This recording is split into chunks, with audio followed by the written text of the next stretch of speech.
I mean, shoot, I think we've been talking for the past like 2 hours. I don't know how long at this point. Me being a perfectionist set this up, but welcome to the show that we do not have a name for at the moment because Anwar is extremely indecisive. But we are live. We're live. We are live from my mama's basement. If you know, you know. Anybody coming from the vlogs, I appreciate y'all. My name is Anwar. I'm Josh. And this is Josh, a.k.a. Weezy and the Wizard. They'll learn about that, bro. They'll learn about that. And this is the first episode of the pod. Yeah. This is the first episode of the pod. And we already got to have a conversation with Josh about mic etiquette. Yeah. So sorry, if we get that mic a little closer. How's that? I think that's clean. That's clean. I know they just heard that big ass gulp in this. I need to learn about mic etiquette. But yes, this is the first episode of the pod. This has been a long time in the making. I'm pretty persistent. He's pretty persistent. It's about 2-3 years worth of work. I was about to say, let's take it back there. Just a lot, not OD, but just a little bit. I actually want this episode to be a little bit about why the hell we even started, why we are here today. Yeah. How long ago he been pressing me for a pod? Lightly pressing. Because I'm a seed later. I think longer than 2-3. It's 2024, basically 2025. Yeah.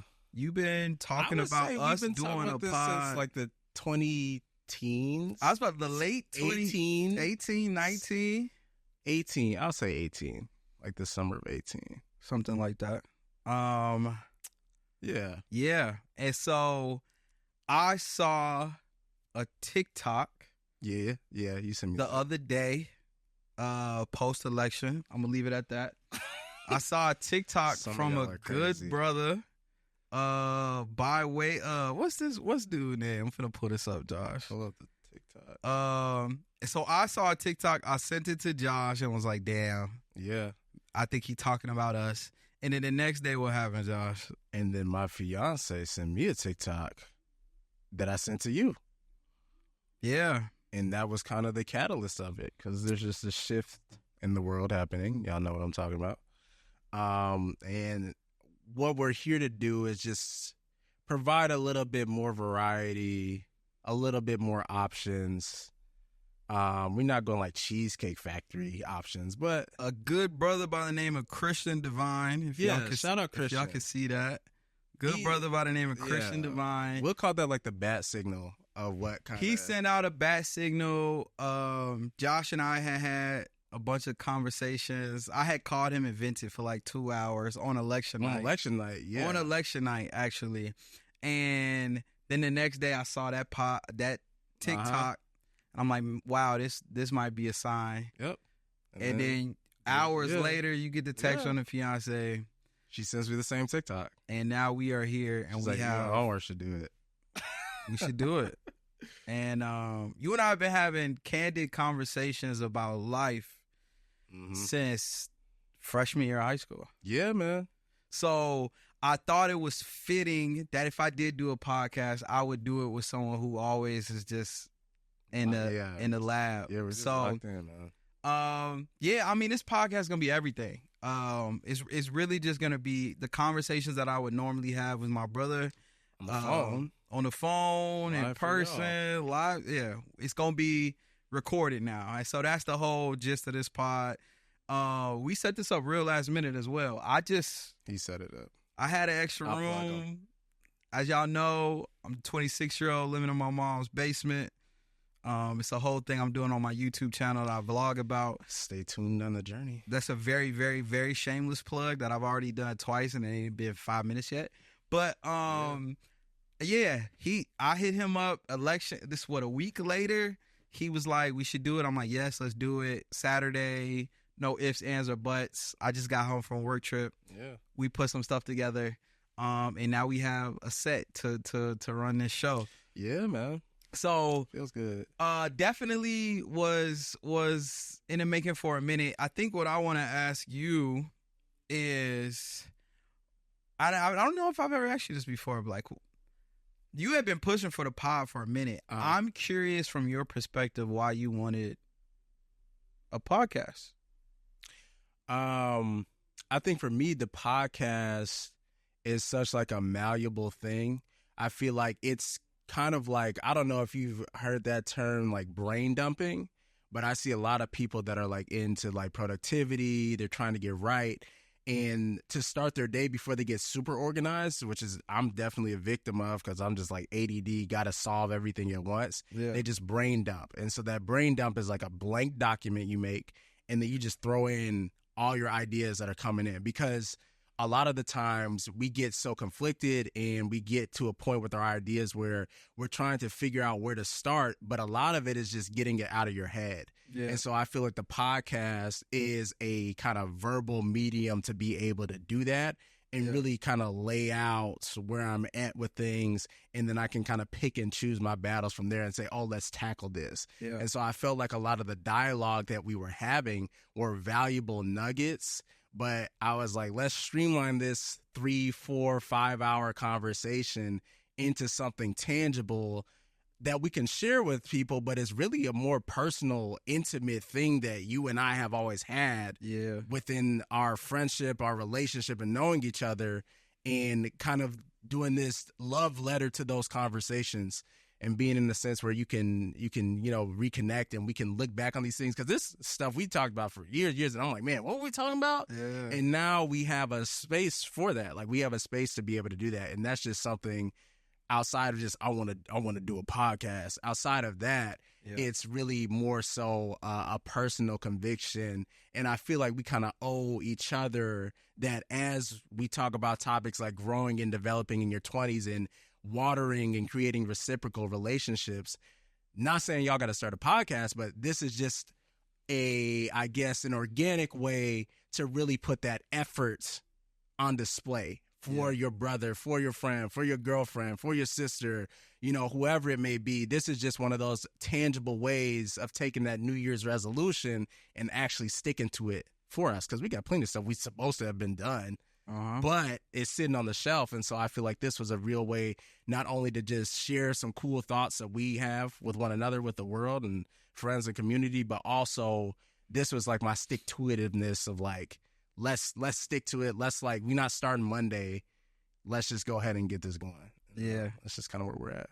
Nah, bro. And I think that's very, like, that tracks, especially for you. I think I relate to it too, because as I've started vlogging, I realized that when I vlog, I also create these almost like family home video type of memories. Definitely. Of like what's going on in life. Yeah. And in that same regard, like when it comes to the conversations that we have, there's some that like are iconic, that are legendary. Like, and maybe people can relate to that. I don't know. You with your homie, you with your friends, and y'all have like, damn, you remember that one time that was crazy. And we was talking about how we was about to go to the moon and do all this and do all that. And it's never like, you can never be back in that moment again. Yeah. But vlogging an experience, just recording it, is as close as you can get to being back to that moment. And that's done like so much for me to like look back and look at different moments. Yeah, and for sure. It's certain vlogs I'll watch and the smile just creep up on me. Yeah. Cause I'm just like, I'm there again. I feel all the feels. So to document some of the like conversations that I feel like we've been having since freshman year. So 2011, 2012. Yeah, 2012. So 16. about 12 years in now. Ew. Crazy, right? Because 2024, so 13 years in now. So to document some of these legendary conversations that we've been having over a decade, I think it'd be cool because it'd be dope to just kind of go back and relive some of them and have them to like pass on when you start thinking about legacy. Right. And different things like that. And that's a funny thing that you bring up, because I feel like our generation is at like this turning point in the world where we're starting to see these different mediums come out from social media, the internet, and now it's becoming a lot of subsects of a lot of different things. And so I'm thinking like, how am I doing my VHS with my kids, like my parents did with me. Like, what's our photo album? Because we have documented so much. Like, Yeah. I talked to Deja, my fiance, like, and every morning she has this ritual where she's on her phone and she opens her Snapchat memories, and she's documented from like high school senior year to college freshman year and on. Yeah. And then early parts in our relationship, like, I see this super skinny kid, and it's very interesting to see. So I think this is a really dope kind of medium to be able to share and look back on with each other too. Because like I said, it's just like kind of like a gift to our friendship. We're being vulnerable and exposing it, but at the same time, this is just something cool to look back and be like, hey man, look at this. That is cool. Yeah. A gift to friendship. You been dropping what? My boy dropping I'm the wizard. My boy, hey, Weezy and the Wizard, man. My boy dropping gems. So we'll jump around a little bit with this conversation. It's our first one, so y'all just gotta bear with us. But It'll get better, you we started off talking about why we originally had this podcast started, like why we here today exactly, because it could have been yesterday, it could have been a week ago, it could have been 2 years ago. Oh yeah. I just think, however the situation, the cards may have been dealt. I was in a certain mindset on election night, nothing to do with the election. Yeah, for sure. And then I seen my man's with a hell of a TikTok. I think I might even insert it here so y'all can watch because it was that good. But you had a name in mind for this episode. Yeah. And we I'll basically just generalize, and we said we were taking inventory. Yeah, that's kind of the name. And so I now realize I was taking inventory when I was on that phone call with you. Tis the season. Tis the season. For taking inventory. Tis the season for taking inventory. And so it was so weird for me because I didn't realize I low-key been going through it. Yeah. I low-key been going through the last couple. And that's such a, I don't know, it's just a weird thing. It's just a weird thing to say. For me specifically, because I really pride myself in like self-awareness. Yeah. I'm an extremely reflective person. Yeah. Hyper self-aware, flaws and all, big on accountability, like all that or whatever. And I'm like, damn, I was low-key going through it and I didn't even realize. Yeah. And what I mean by I was going through is like I have maybe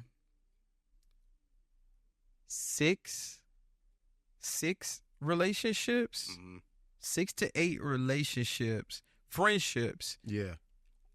And when I say friendships, I mean daily contact, daily communication, flights out the country together. Yeah. Traveling, exploring, learning, growing, being vulnerable, like real raw best friend type of relationships. Maybe 6 is the number. This how out the loop I am with myself. That I think in the last year and a half are no longer in my life. Yeah. As someone who really prides themselves in having like best friends since kindergarten. Yeah. 3rd grade, middle school, 12-year, 10-year, 18-year, 20-year relationships. You know what I'm saying?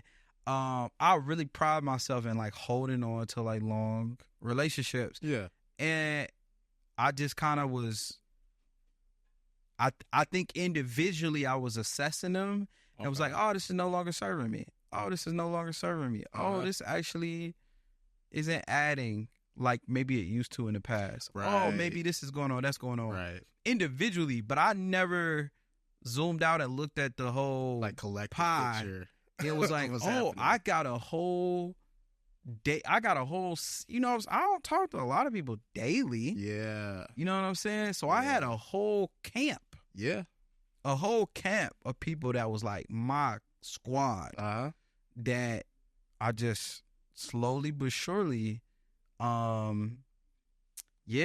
just moved around, if you will, or just yeah, we talked about the theater of life. The theater of life a little bit later. But. No, actually no, you go. But so essentially I realized that I'm going through it. And so I make a phone call. Yeah. I had to call my brother Josh because I was just like, bro, like, I'm like. Let me ask you something too. Why'd you call me? It's a great question. It was extremely intentional. I looked at my phone. Oh, this is the thing about podcasts, which is great because it's helping me keep my thoughts in order. But I got rabbit brain, like I'm ready to go on like 6 different directions. Yeah. So I called you because I wanted to talk to somebody. Okay. And I started vlogging because I wanted to talk to somebody. Okay. I started taking my content seriously because I wanted to talk to somebody. Okay. I realized that there's a lot of things that I want to get out of here that I don't have outlets for. Okay. Okay. So if someone were to ask me, like, why are you a content creator and like, why do you, record and do whatever, it's just because I just have so much to say and there's just like not enough time in the day, people, like whatever it is to kind of like say everything that I want to say. But you specifically got the call because 2 things. One, I felt like you could relate. Because I think we've had similar conversations about you and your group. Yeah. And your squad that you've been around for a long time. And your daily contacts, or what once were daily contacts, and just how that's evolved. For sure. You've called me and had those conversations, so I felt like there was some relatability. Yeah. The second part of it is I think that there's no question about Josh and I's parallels. And mindset and the way we see and like look at things. You know what I'm saying? I agree. So I wanted to talk to somebody. I intentionally called you for your relatability, but also your source of comfort. Okay. Because I know that I'm in familiar territory. Like I know I'm safe space. I'm in a safe space with my dog, my brother, for real. You know what I'm saying? And that it's always been like that. It's always been like that. Where I have relationships since longer than ours, and we ain't always on the same page. Yeah. Like we just see it differently. It's never beef or like nothing like that. That's my dog too. But it's just like completely different walks of life. Completely different views and looks at the world on certain things. But we kind of also have our similarities and we thrive off that. Okay. But with us, it's just we share a brain. Yeah, like a psychic link. You know what I'm saying? Which scares me sometimes because Weezy and a wizard. I notice that I have that with you. I have that with my fiance. I have that with my brother. But those are the only, and maybe like 1 or 2 more. But I'm sure people can relate to like being on that frequency with somebody else. Yeah. And so the reason I called or asked why you called was because that was a mini assessment of you were taking inventory even during that thing. Because everybody's just got folks in your life where it's just like that, like that's the red button. Like I really need to go ahead and do that. And so one, I appreciate you being in a headspace to even consider our friendship like that, because that's important to me, especially as we're getting older now. Yeah. And it's just a lot of the games are over now because we're moving in a station of life where things are getting a lot more serious, and it's still fun along the way. We're still growing, we're developing. And once again, this isn't like a podcast where we're like, we know everything. This is a totally open to learning, conflicting ideas. I feel like conversations can be had because conflict can not always be a negative thing. It's also a necessary thing to come to some type of resolutions. And some of the greatest things we have in the world are due to conflict. So I kind of want to rebrand and reshape what that word means. But outside of that, I feel like it's also just an important avenue to have that one person in your life to be able to be like, I need this person. And I know that regardless of what it is, my dog on my back, and we can really grow, cultivate, and develop. And I was talking to my dad about this situation, your situation, and my situations. And he just kind of had his own personal take because he discovered that in his 40s, like what we're seeing now. Yeah. I think the advantage of having those relatives in your life that have experience and those old dogs that you can talk to, they help you see things coming up the court a lot quicker. And so now I'm venting, you're venting, but I can see things coming, which is why I brought it up to him in the first place. I'm like, let me get your opinion. Is this what it, like, is this a duck? Like, does it walk? Right. And it was, he's like, yeah, that's what you got to do. And so I think for us, it was more of a situation where, yeah, you came to me, we went ahead and talked, but then it was that personal inventory being taken there too. And then you start kind of, like I said, you go through this rearranging process of like the theater of life. Yeah. And like put simply, the theater of life is just like everybody's not going to have a front row seat in your life. And that's okay. And that doesn't mean that we love people any less or anything like that. But it just means that some people you got to love from the balcony. But I love the analogy. Please, like, explain what is, like, from your perspective, like, what is the theater of life? Mm-hmm. How does that theory or mindset about relationships explain that? Because I think it's fire. Because you're always gonna be we're all, I think Ye was saying this, and I'm not, this once again, this isn't a thing. We getting canceled already. Right. We just got started. But I thought he had an interesting point when he was on like Kimmel, and he was talking about like roles and the whole kid on the table thing, and we're all actors in this thing. And so when we say life, we're all playing our role. And the people that are watching you go through this play of your life are your friends, your family, your connections, these relationships are sitting in your audience.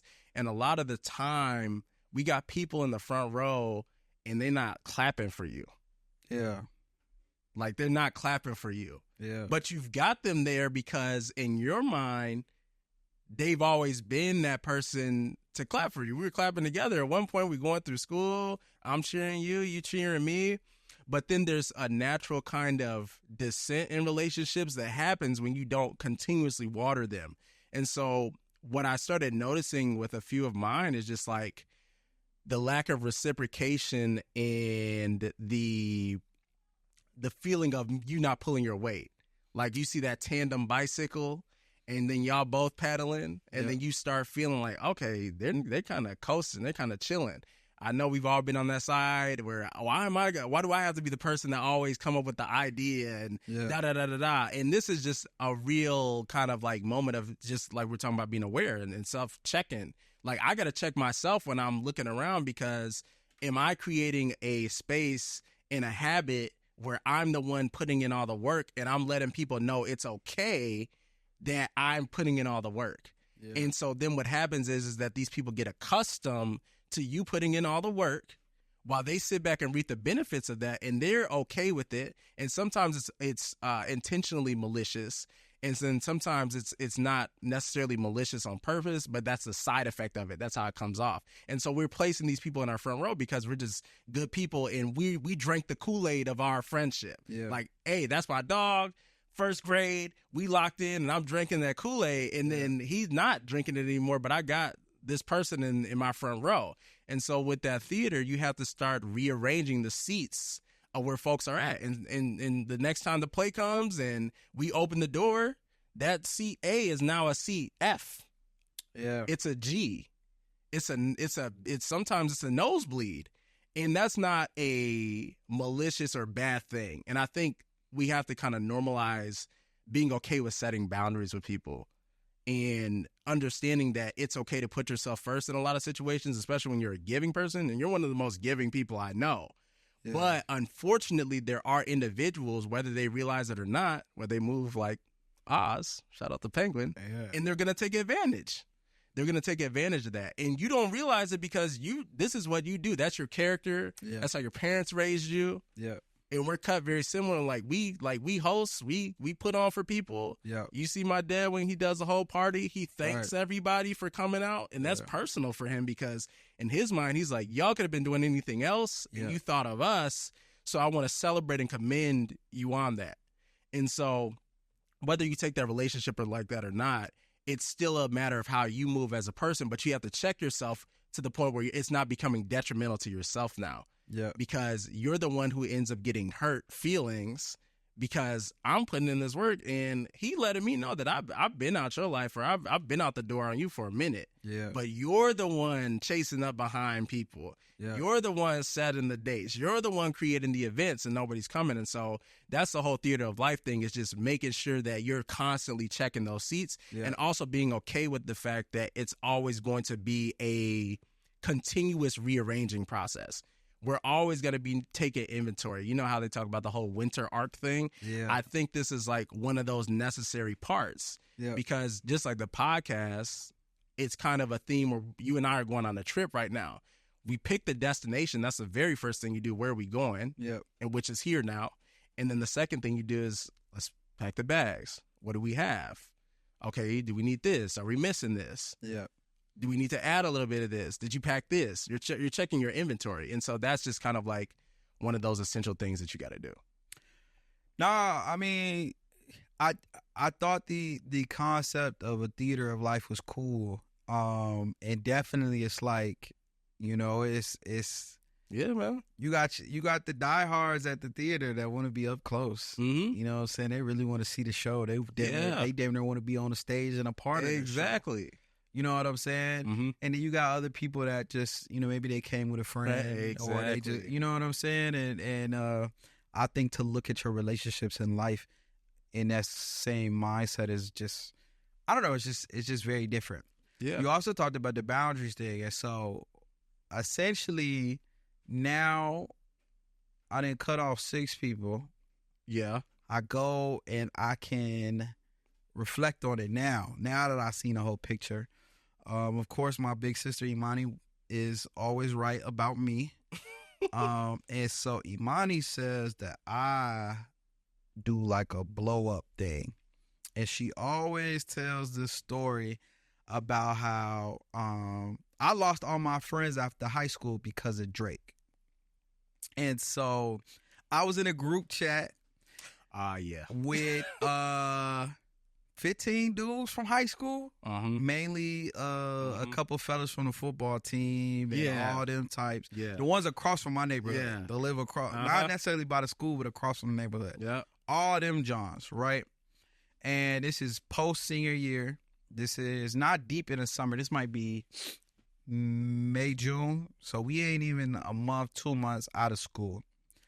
And we are sending paragraphs in this group chat about Drake being in the Illuminati and how they don't mess with bro and this, that, and the third. And I'm a diehard. I love Drizzy because I don't even want to sound crazy, say I relate to Drizzy, but go back to 2016 and the Lover Boy that was Drake, and the very retrospective, reflective music and everything like that.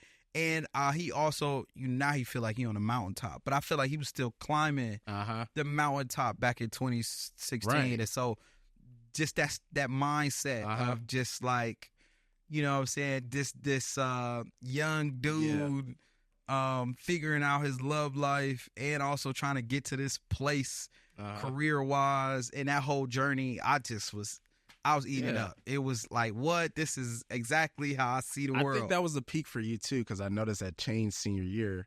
And relating to that, it was his confidence, too. Because it wasn't just I'm climbing now. It's like, oh, damn, I'm really high now. Like, I'm actually getting to the summit. But I feel like that was parallel to what I think the things that I was accomplishing coming out of my senior year of high school. And you know what I'm saying? So I just was really locked in with Drake. And they just was going in about he part of the Illuminati, Six Sky, Devil, all this type. And I'm like, y'all some goddamn idiots. Y'all are clowns. Idiots. Senior year over, I about had it. I sent my last little paragraph. I'm done with y'all. This, that, the third. You stupid. That don't even make no sense. Y'all just some haters. You know what? I'm good. And I left the group chat. And I told my sister about that back in 2016. She brings it up all the time because she says that's my process. That's my, like, you know what I'm saying? You don't set a boundary, or you you just you just let stuff slide for a long time, and it build in the background. It's building, it's building, it's building, it's building. And you too cool for school. You like, yeah, it's whatever. I'm not even finna. Which is your thing? I'm not even gonna that's your thing, bro. It's not even a problem for it. It's cool. And then I get to a point. I was like, actually, matter of fact, fuck you, and the click you on, and the, you know what I'm saying, and then I just scorching the earth. I'll blow the spot up because at that point I don't even care no more. And so going back to this current 6, a couple were like that. A couple were like that. A couple were not. A couple were like that. If it's not that, I'm just like cooling, and then I'll just blow the spot up. The other thing that'll happen is I will have 0 boundaries, and then aggressively add 12 boundaries. That's where you start catching the casualties, as I think the other ones were from the blow up. It's like, I'm in that mode now. And matter of fact, I don't like this shit either. And then that's just how I kind of progress. And so then on the flip side is like, not casually, quite aggressively just be like, actually, we're not doing this no more. I'm good on that. I'm saying no now. And I'm doing this and I'm doing that, and the boundary is being set quite aggressively. And those are my 2 scenarios for why I kind of get out of jams. And so that actually just gave me a revelation of what I got going on right now. So those are the two situations that I usually find myself in. So can definitely reflect on that and say, like, I got to do a better job of setting the boundaries from the beginning. But the thing is, I feel like I've had snippets or moments where I've ran the no boundary play, just give, show love, get love, run the faucet on, faucet on high. And I'm someone whose cup is overfloweth. My cup is never not full. I feel that. I'm full of life, zeal, energy, effort. I'm going to make the effort play for a friend. I'm going to come with the energy and the excitement for the things that you're doing. I'm going to provide support, answers, advice, opportunity, open doors to the 10th degree. Like, my cuppeth ran overeth. I'm overflowing with anything, spice and nice and whatever the Powder Puff Girls got, and I'm overfloweth. I got it all, and I'm extremely generous with my time, my energy, my efforts, and I don't want nothing in return. Cause my cup is full. I don't need nothing. Exactly. I'm self-sufficient, reliant. I don't need nothing. Exactly. And so it's very little reciprocity that and this is how I trick myself. It's very little reciprocity that I'm asking for. Because I don't need nothing. I got everything. I think it just be solid, which is so general. What does that mean for real? I think just being solid for Anwar is like, it's really just character. I'm just asking for a high character. You don't have to show up. You don't have to watch my videos. You don't have to share my content. You don't have to support me and no, like, I'm good. Like, I'm good. You don't have to. If I gave you something, now you got to give me something of equal or greater value. Like, I'm not. I'm not that guy. Like, I just character things like loyalty, like character things like I don't know. Just I'm trying to think about what I really asked for. I don't think I asked for much because again, my cup is full. And I think if you understand my family dynamic, it's just like I have so much inside here Yeah. that's self-fulfilling, self-loving, self-nurturing, self-regulating. Yeah. Emotion-wise, I'm extremely self-reflective. If I make a mistake, I can go and fix that mistake. Like, I'm so self-sufficient and extremely independent. It's rare that I'm asking for something. Exactly. And I think that, I think for me, what it is,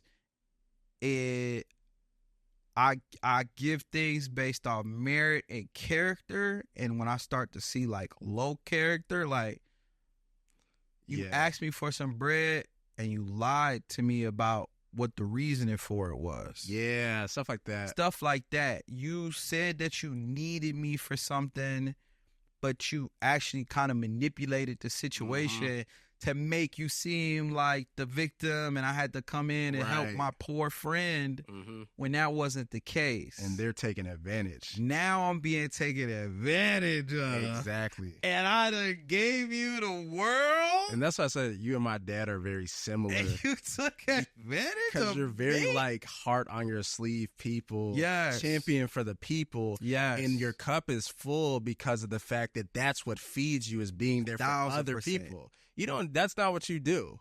But you have to be careful of that, because sometimes when you're so giving, you don't realize when people are like stabbing holes in your bucket. Yeah. And so you're constantly filling this thing, but you got these leaks. Yeah. And then when you see like, you kind of see like that ice crack, and the crack always starts as that pinhole. Yeah. But then the crack starts shooting out. Yeah. And now you got these chunks, which is why I think it's so easy to, when that ice breaks, you hitting that nuclear option, because it hasn't really been something that you're regulating, because you're like, I'm a good person, like I'm here, like this is just how I move. And that's another thing too that's big, is like which is valid, like you don't ask for anything, but at the same time we can still kind of personalize that. I don't ask y'all for nothing. And that's why you hear a lot of like older, they get that old black folk, that quote community, y'all gonna see when I'm gone. Oh, then that's when everybody because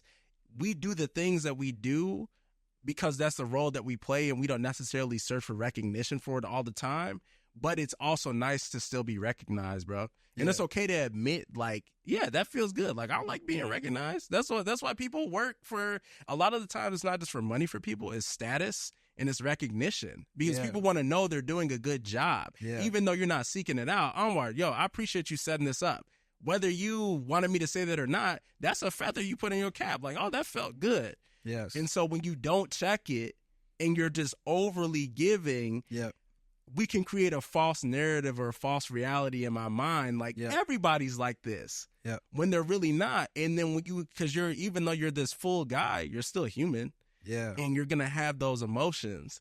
And so when you finally get rubbed the wrong way, or somebody catches you on that off day, you start pulling rap sheets now. Because you're like, wait a second, because back in 22, I did this, and you were kind of funny about that, and I let that slide. And then what happens when you're looking at that resume is you're seeing all these dominoes that led to this final straw and breaking. And so it's two things there. One, you talked about being recognized. And so I'll get back to that. I'll do that secondly. The other thing you said was just having that rap sheet. I'm not the type, and I think a lot of givers can relate to this. Like, I'm not penny pinching. I'm not holding shit over people's head. Even to this day, them 6 that I got in my head right now, I haven't held nothing over their head. I could, but that's not in my character.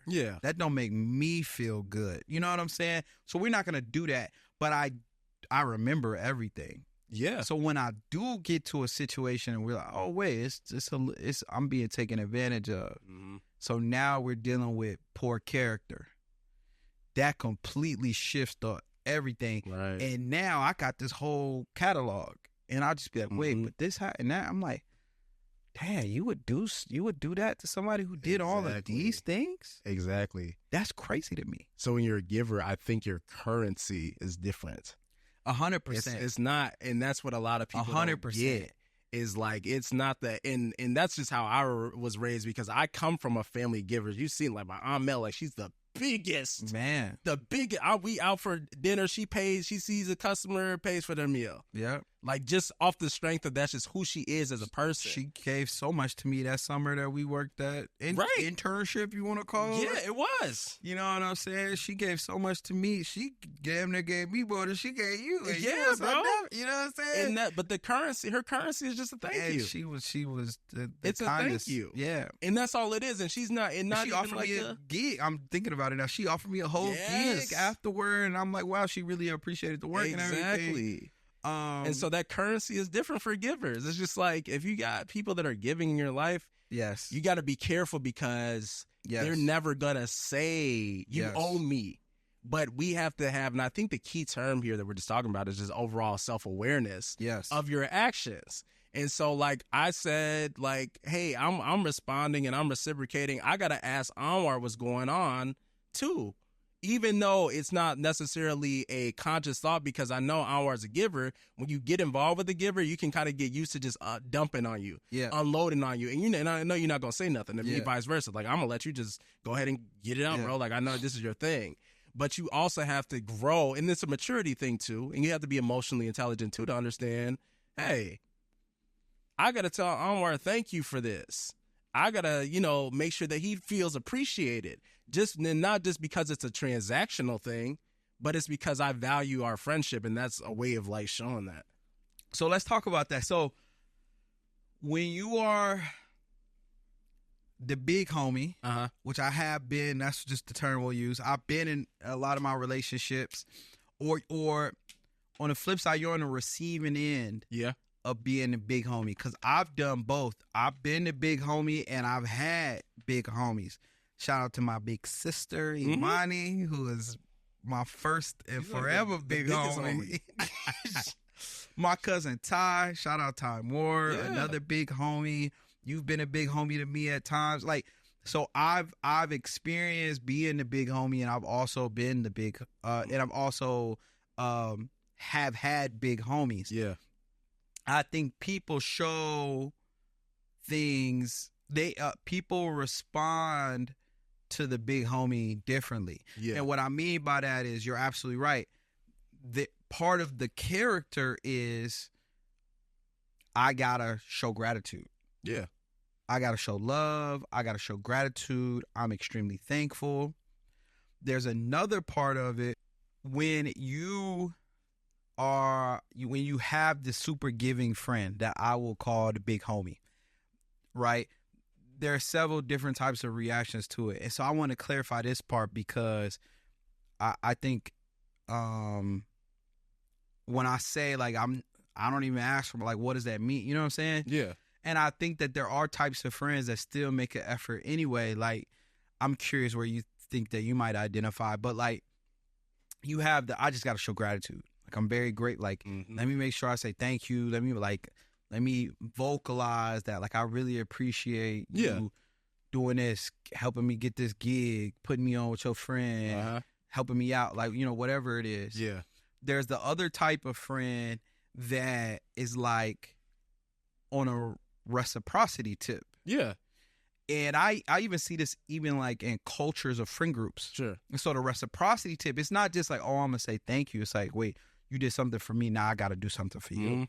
There's, like, that type of archetype. Yeah. You know what I'm saying? And then I think there's just another friend that, to your point, might just be, like, soaking it in, but, not doesn't make, like, necessarily, like, the biggest effort to be, like, right. It's like that lack of awareness. You know what I'm saying? And I think that for that friend, that's a situation where, like, I don't need a thank you. I didn't do this to get a thank you. Yeah. I didn't do this because you asked for something in return. I did this just because you my dog and I wanted to show love. Yeah. And I'm cool in those situations as well. I think a situation like that, it can be risky Yeah. because if you find yourself in a character, what I taught you, a lack of character type of scenario, that's a huge one to be like, really, dog? Yeah. Really? Yeah. And I think you get to a place where you just be like, man, like, Right. what am I even getting out of this relationship? Because that's the people you let 2C slide. And too much. You let 2C slide too much. And so, that and that's where then either option A for me, Right. we just gonna let him run up the tab and it blow the spot up. Right. Or option B, we just really aggressively start putting up boundaries, and now it looks like a behavior change just came out of nowhere. Exactly. When I should have you should addressed been those on it sooner, Uh-huh. but I'm so in la la land because the ideal situation for me is that I could give without thought. Exactly. And that this is a safe space that I've vetted, created, found to where I could be my full self without the boundaries, if you will. Yeah. And maybe I'm the single one out of the group. I think that's also even how I view, maybe my relationship that I would have, I'd give her everything. Yeah, man. I'd give her the whole, you know what I'm saying? And it just, I'm going to be my full, that's my bae. She getting a whole, you know what I'm saying? Again, in this mindset that my cup is overflowing. Everybody's different. Every relationship's different. In my mindset, I'm a guy whose cup is always full, and I always have to, you know what I'm saying? So I like to think that I could do that. But now looking at I just use that example to say, like, that's how I'm operating in these spaces, because I'm like, that's my dog. We 20 years, 50 years in the game, and you need something, I got you. You don't need something, I still got you, because I be thinking about you. Okay. I'm on a trip to wherever, and I know that you like X, Y, and Z, so I'm going to go ahead and, you know what I'm saying? And I just empty the clip. Yeah. But I've had that now backfire. So let me, 6 times. Perfect. I was searching for this quote while you were talking. And like I said, I had a great conversation with my dad yesterday. And he learned this lesson later. And so now he's at a more mature standpoint, but there's still also raw emotions there with certain people in his life where it's like, that was my dog. And because you're in that giver mode, what ends up happening is that another false perception is like, you think that everybody is on the same page, essentially. Yeah. And so that's why we let stuff slide, because we don't subconsciously, I think, want to upset the status quo of what we've got going on, because you do have those moments where it's kind of like you see people in like let's just say abusive relationships in the context of like a Tyler Perry. Why she keep going back to what was his name? I did not think we was gonna be Carlos. talking about Tyler Perry on this. It's important. Why she keep going back to Carlos? He hitting it's emotional. She trying to get out. He doing all this craziness in the house until Carlos got to get the grits thrown on him at the end of the movie. Yeah. But it was a point that it got built up to that. And the reason is because you've got a lot of Carloses that can be in your circle and you don't know it. Because what they'll do is they'll do the love bombing, because they'll treat you like crap essentially for this long period of time. Yeah. But then it's that one moment where you need everybody to pull up and then you see him in the crowd and you're like, oh, and then that kind of absolves all the little stuff. Right. And so it takes their tab back down a little bit, back to that level where they can kind of be back in their limbo. Yeah. And they so, never pay the full balance. Exactly. But they give you the minimum he's payment. he's making the minimum payments. Exactly. Yeah. And so we all know the minimum payments, they keep you good, but you're still constantly like in debt still. Like you're not, there's not a way out by doing that essentially. Yeah. But it gets you back into the green. And so a lot of those people will be in your life getting back into the green with you. And so being in that giver mentality, you kind of shut it all off again. But okay, that's my dog. We all good. Everybody's kumbaya. But this quote, and this is why I brought up my dad, he has to keep this up visually for him to remember this. It says, we hurt ourselves more by thinking we mean more to people than we actually do. Ooh. We hurt ourselves more by thinking we mean more to people than we actually do. And so I consider my childhood, school, that's where our friendship begins. We going through thick and thin. And that's what I'm talking about, drinking the Kool-Aid. Is like, I'm locked into this idea. I bought into this friendship. I bought into this credo that we signed when we said we're going to be lab partners and we don't know anybody and it's just me and you and we the only black kids in the class. And that's how we form our bond. Like, those are the integral things. But you got to realize, unfortunately, some people are just takers. Yeah. Some people are just takers. And that's just how this is why I want you to watch The Penguin, because he's dirty. He's dirty, but the penguin, the actual penguin is, yes, or really, yes. But you got to see. I'm not gonna spoil the show for you, but you got to see how he constantly moves, and it's the me show all the time. That's why the world is on fire right now. Like, I hate this because I think Maya Angelou is like, when somebody shows you their true colors, believe them. When someone shows you. I think the quote is, when someone tells you who they are, believe them the first time. Exactly. That's one of my favorite quotes. And a lot of the times we don't believe them because we still want to be giving people the benefit of the doubt. Like, oh, he can change. He can do this. That's why she keeps going back to Carlos. Yeah. Carlos, he's always been this dude. Yeah. And they're showing you, I always been like I was a snake when you let me in. And I bet you surprised? Yeah. You surprised? It's in their nature. And some people, not saying that they can't grow and develop, but just with the makeup of who they are and their experiences, some people just move like that. And a lot of the times, unfortunately, and a lot of the other times it is conscious, but a lot of times it's also unconscious. It's just how they move, because a lot of the times it's a survival mechanism. Yeah. Like, to the defense of the penguin, it was a survival mechanism. He got to move like that. But also, he was a person that relishes in it too. Like, oh, I really hurt you and I'm glad I did it. And not saying everybody in our circle is like that. I don't think they do that. Yeah. But I think it's the lack of the awareness. Is like, you don't realize you're this bull in this china shop. You breaking all this shit, bro. Like, right. You're making a mess of what this friendship that I'm built with you. Like, you're making a mess of it. And it's like, after a while, I'm kind of getting tired. Bless you. I'm kind of getting tired of cleaning up. Like, this the third dish this dude done broke, or, it's just one of those things. So we'll add that to the archetype. And I think that was the missing one. I talked about, right?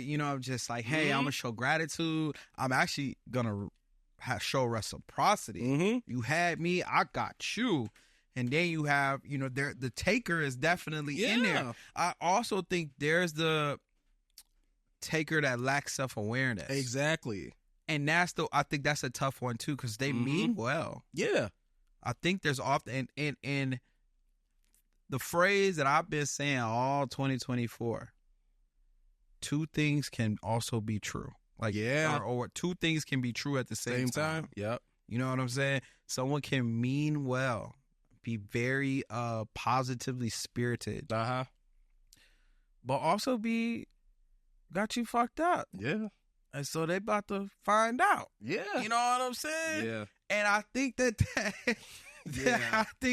I think two things can be true. Yeah. And so I want to peel it back a little bit, because you talked about family, and it was something that came to my mind. You talked about how your upbringing sort of, helps you kind of fall into the archetype based on how your family dynamic is. And that made me reflect, and I'm like, you know what? Like I said, we in my mama's basement right now. You gotta see all of these books. My mother is a collector of resources. Mm-hmm. My mama, like, since I known her, every book, every website, something they got going down at town hall, like, she gonna collect all of these resources, pieces of information, just opportunities, if you will. Yeah. And she also gonna dish them out. I had a friend of mine come over to the crib. He was saying he wanted to get back into cooking and was trying to do this, try to do that, whatever. Why he leave my house with 12 cans, 6 boxes, a cookbook, and some other, like, she got all these resources, and she's just gonna give it. She just came from the grocery store. Maybe she wanted to make something with that. Right.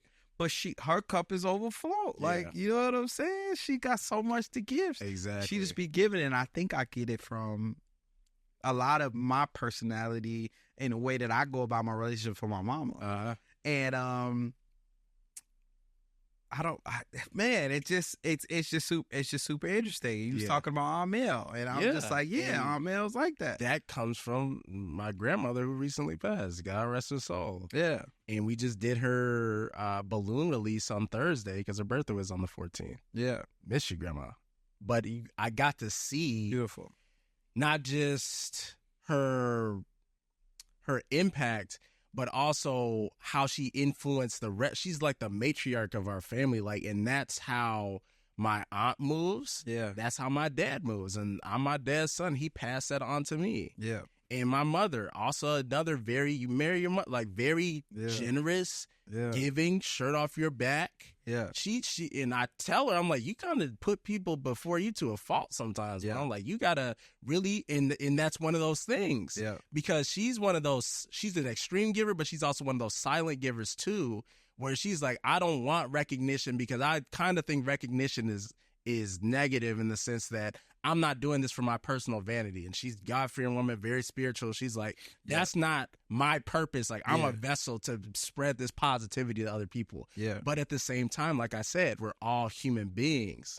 And we all like to feel good. We all like to be recognized. And it's okay to want to be able to do that. There's nothing wrong with putting up boundaries with folks, because what ends up happening is if you don't, you get that red button type of mentality. Yeah. And now it's like, I want to scorching the earth. What's going on? Where is this coming from?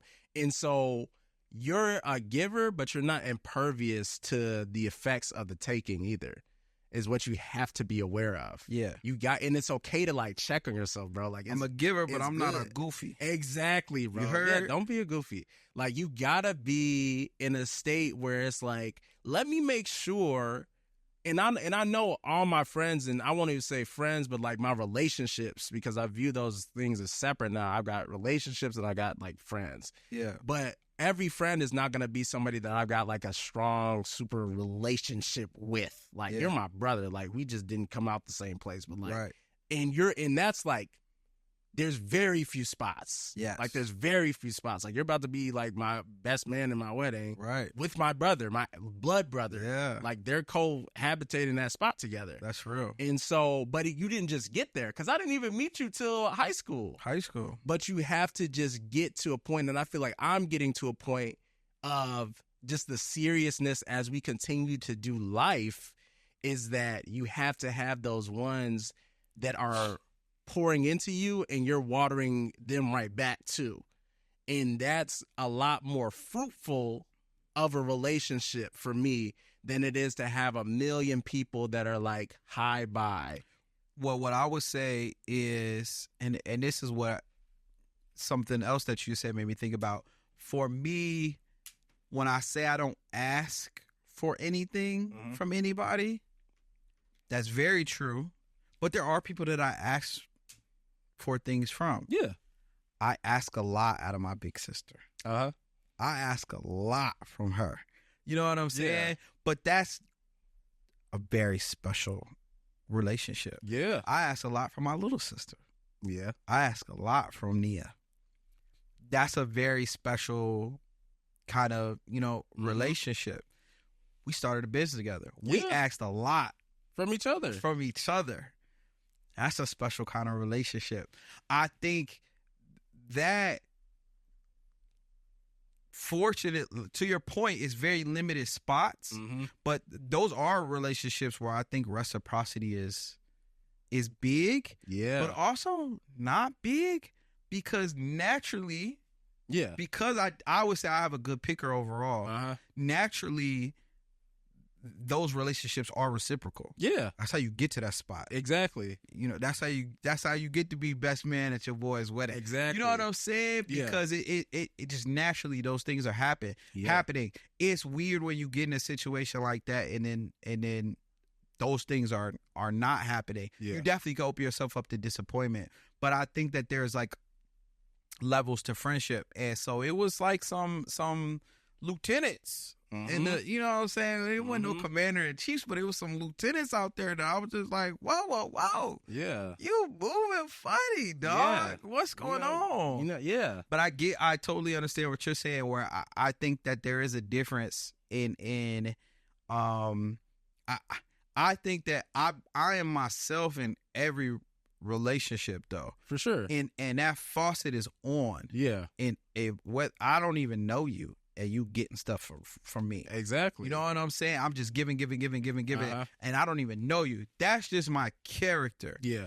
And fortunately, 90% of the time, I don't really get burned from being like that. Yeah. Because I just have a certain mindset, and it's not for everybody. Not everybody has the stomach or the appetite for it. I'm extremely generous, and I don't want nothing in return. Yeah. Because my cup is so full.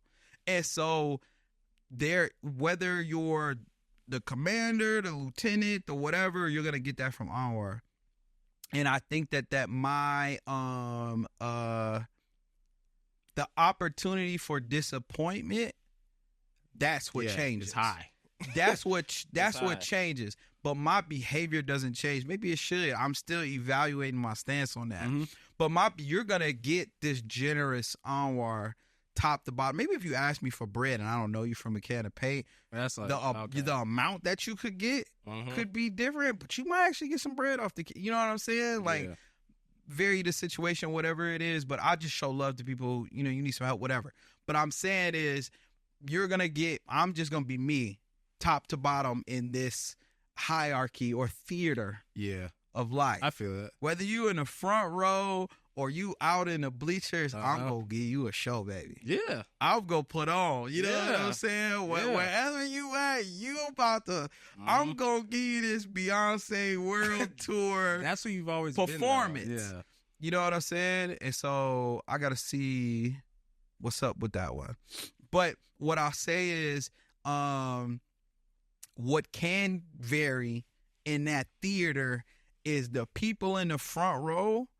I'm more susceptible to disappointment or feeling for sure away versus those in the bleachers or way up in the in the stands. balcony seats. That's the difference. You know what I'm saying? That's the importance of it all, is because you've got to recognize the effect or the severity of the effect of that disappointment with that front row. Like, you got to really, you can't just, and that's the thing, we're not willy-nilly with the front row. Yes. And I think that's really just what's happening now is like, whoa, okay, wait, what, oh, tickets please, like, where you at? Oh, nah, you supposed to be, because you've been in a movie theater where you sit down and then somebody get up in your seat and you like, nah, mine was the bathroom, this Amani's seat, and they're like, oh yeah, and then they get up and move and magically remember this is not their spot. Yep. But you can't just be, oh yeah, it's cool, you sit there, we got a couple, just because there's a couple other extra ones, you can move down or whatever. That's not what it is. And I think it's really like we say, you know, the way you do one thing is the way that you do everything. Like, you have to be congruent in the sense that because it's tough to be the giver. And now, because me personally, I'll feel a way like, damn, like, am I really cutting bro off? But it's like, it's kind of like that. It's for the greater good. Like, I have to protect myself because I can't value you necessarily over my personal, mental, physical, spiritual, emotional well-being. And I got to recognize when things are taking a toll on me and saying, this isn't okay for you to do this, because when I don't, I'm doing you a disservice and myself a disservice by saying this is okay. Right. And so you start dealing with that. And like Thanos, sometimes it costs. It's always cost, bro. What did it cost? It always costs, man. Everything. Yeah, exactly. So I think that you absolutely hit it on the nose. I think the Thanos thing is real. It's just like sometimes you gotta. Yeah. Sometimes those decisions have to be made. And I think with that, for me, you talked about. I don't think this is petty. I've thought about this. I don't think that this is petty. But now you've done the Thanos. You snapped the fingers. you've got a new row, and a new front row. Ultimately, because you took inventory. Yeah. You took inventory. You saw what was missing. You saw what's being sold at a high clip, at a high value. Mm-hmm. What ain't nobody really buying. Exactly. What you took inventory, and now we restocking the shelves. Right. And some items aren't in the store this month that was in the store the previous months. You know what I'm saying? And so I think that, to something you said earlier about you not being recognized. Yeah. I think if you're not getting recognition, or if you found yourself not receiving recognition in a previous environment you were in, the number one thing you could do is become unrecognizable. Yeah. If you ain't, I agree. If you ain't received the recognition, if you're not getting recognized, yeah, become unrecognizable. I agree. And I don't know if that's petty. I think there's pettier things you could be doing. But like, cause now I'm moving the conversation to like, hey, there was 6. Them spots is open now. Yeah. You know what I'm saying? Open, or maybe they closed for good and I'm just in the circle got smaller. I had somebody say that to me. Your circle getting, this is how circles get small. I actually said that I disagreed. I don't think my circle's getting small. I actually think it's expanding. It's just looking a little different. What we saying is we got room now. Like, you know what I'm saying? That's what it is. Because when you clean out the inventory, they just morning clean out the closet. She going thrifting today. Yeah. Because there's now, it's not a shutting out. It's a creation of opportunity. It's not an obstacle. It's an opportunity. And so now it's like you got people that were in the B's. Yeah. And not because they did anything, but it's just like, oh, I just kind of met, so-and-so. Yeah. But you can give these new individuals a shot at the front and look at what you've been missing out on for the past 6 months. Yeah. Because I got dead weight that's been up front holding these tickets. Crazy. And now you have to be open to the possibility of the success. And a lot of people have that. I have that. I'm sure you've experienced fear of success. Yeah. And what happens if this goes right? Because being in a situation where you do have the dead weight, you get accustomed to that lifestyle. And it's a change. And change is naturally going to be uncomfortable. Yeah. And so I've been seeing my man, and he's engaging with me on IG. Every time I post, he's always showing love. Let me actually tap in with bro and see what he's doing. Like, what is he up to? What does his world look like? Why is he tapping in with me so much? And then how can I feed back into him? And you don't know where that would go. And that's just a risk. Like, it's difficult, I would say, in your older years making new friendships because it's not as organic as it naturally is, especially if like you're way more social than I am. Like, I'd be in the back cave 90% of the time. Bruce Wayne, he just called me Bruce Wayne. He's so funny. Man. He called you Bruce Wayne, bro. Like, you've been like Bruce Wayne since high school, but it's because I think part of that is kind of subconsciously a defense mechanism, because when I was younger, I had a lot of those social connections get cut, and that affected my outlook on things a lot more. So I was a lot more coveted, but then I also found peace in coveting it because I recognized the pieces that I had were valuable. I'm not a maximalist by any means. I would rather have some stuff you ain't never seen before, one-of-one, like and I just got it. But I don't need this. This is not who I am. And so I feel like when you're in that type of mode and you can kind of be a minimalist, you have to still, like I said, be open to the possibility of what that looks like. And so it's tough navigating those friendships when you're an adult, because everything that we've done up until our adult years has been in a simulated environment. School is like a simulated environment. Yeah. If you look big picture, all these things are preparatory stages for you to eventually get out into the real world and have to rely on these tools. Yeah. But you got to learn how to use them. So school creates not just an educational environment, but a social simulation too. But it's crazy because when you're an adult and they get you out of that, it's like the whole world is like when they pulled the cord out of Neo's nose in the Matrix, and he looks and he's like, oh my God, like, what is this world we're actually in? This is crazy, and it's difficult. It's like, I got to actively stretch these muscles, and you get lazy. I know I was lazy as hell in school as far as socially, because it was just always there. And so when I'm out of school now, it's like, oh man, I'm not lifting though. I used to do 200. This is 135, and I can't even lift it up because those connections are always there to be organically made. Sure, you might have to get outside your comfort zone, but by default, we got class together. So that's already putting me in a situation. But how do you do that when you walking down in the financial district downtown and you see this dude and he got fly shoes on and it's like, oh, I mess with, but I got to walk up to this dude and I don't know him. Right. Or I got to walk up to this girl and I don't know her. And I got to kind of be myself and really stand on like who I am. And what you do is you open yourself to be vulnerable at that point. So and it's tough. That's real. And so again, I think that coming out of taking inventory, you then now make some cuts.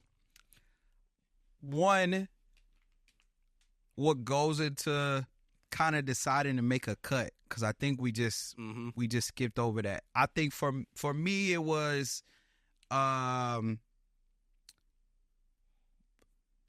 just evaluated, was it adding or not? Yeah. Very simply, was it adding or not? What am I getting for this? I'm giving, because that's just me. But what's on the other side of that? Right.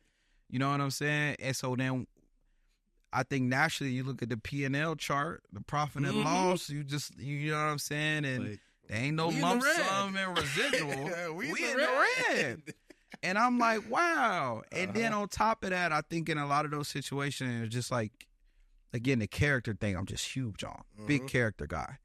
And we just didn't align. And a lot of those relationships were very long relationships. Yeah. And I think I was, dare I say, a little cocky that, everybody else outgrow the relationships, but that's not me. I really prided myself in carrying 30-year-old, I'm not even 30, but just to give y'all, saying these long relationships.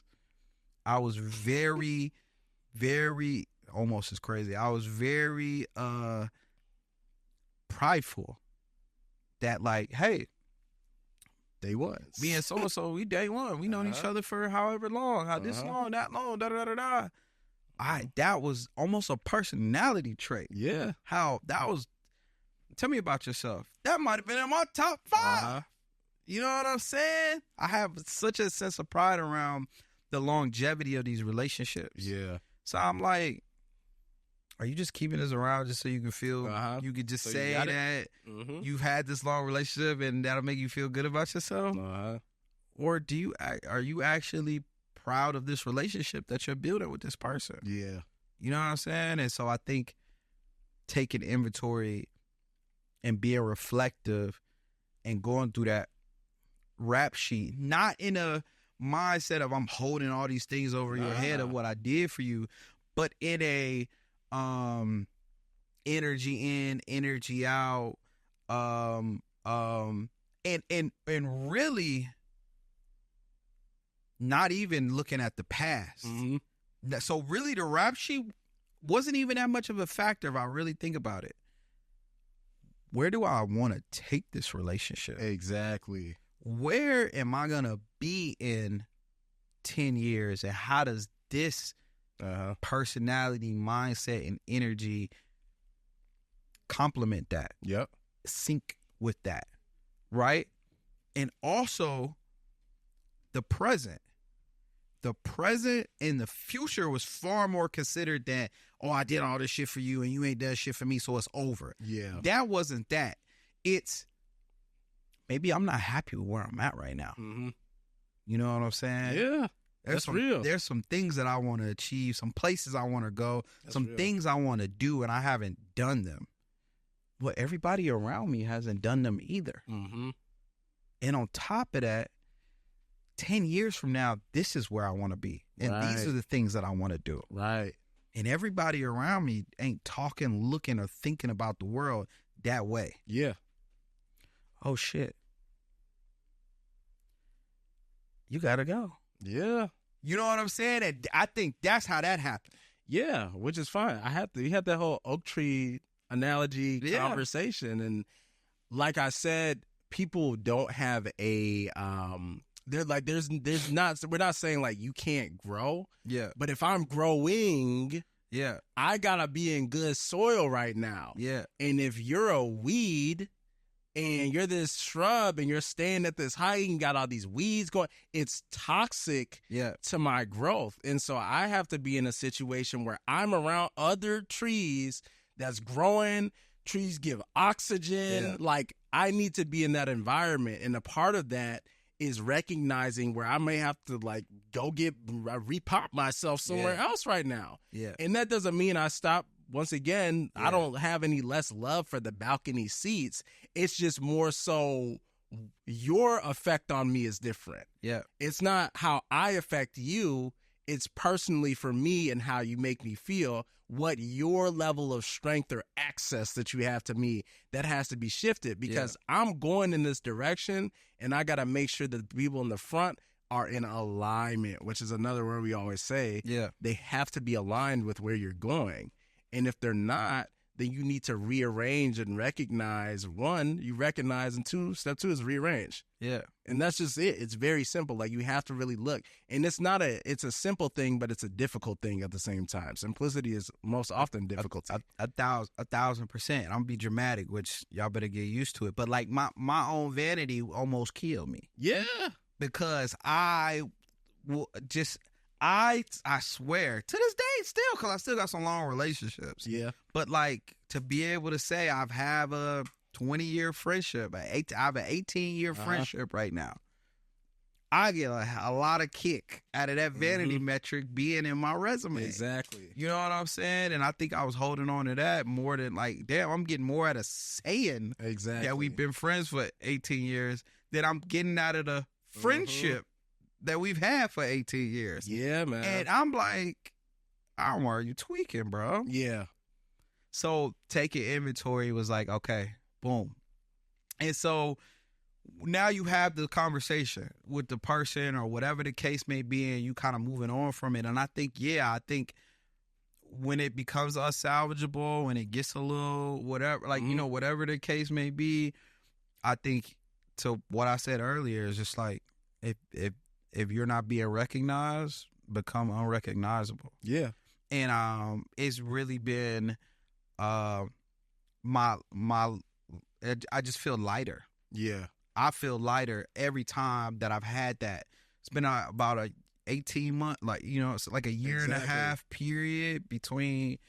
I think the last year specifically, it's really been like 5. I think 1 was like, you know what I'm saying? But the last year has been, but I felt lighter. Isn't that crazy though? Like, you can actually just sit in that and be like, damn, I didn't even know this was affecting me like how it actually was until you notice a difference of when it's gone.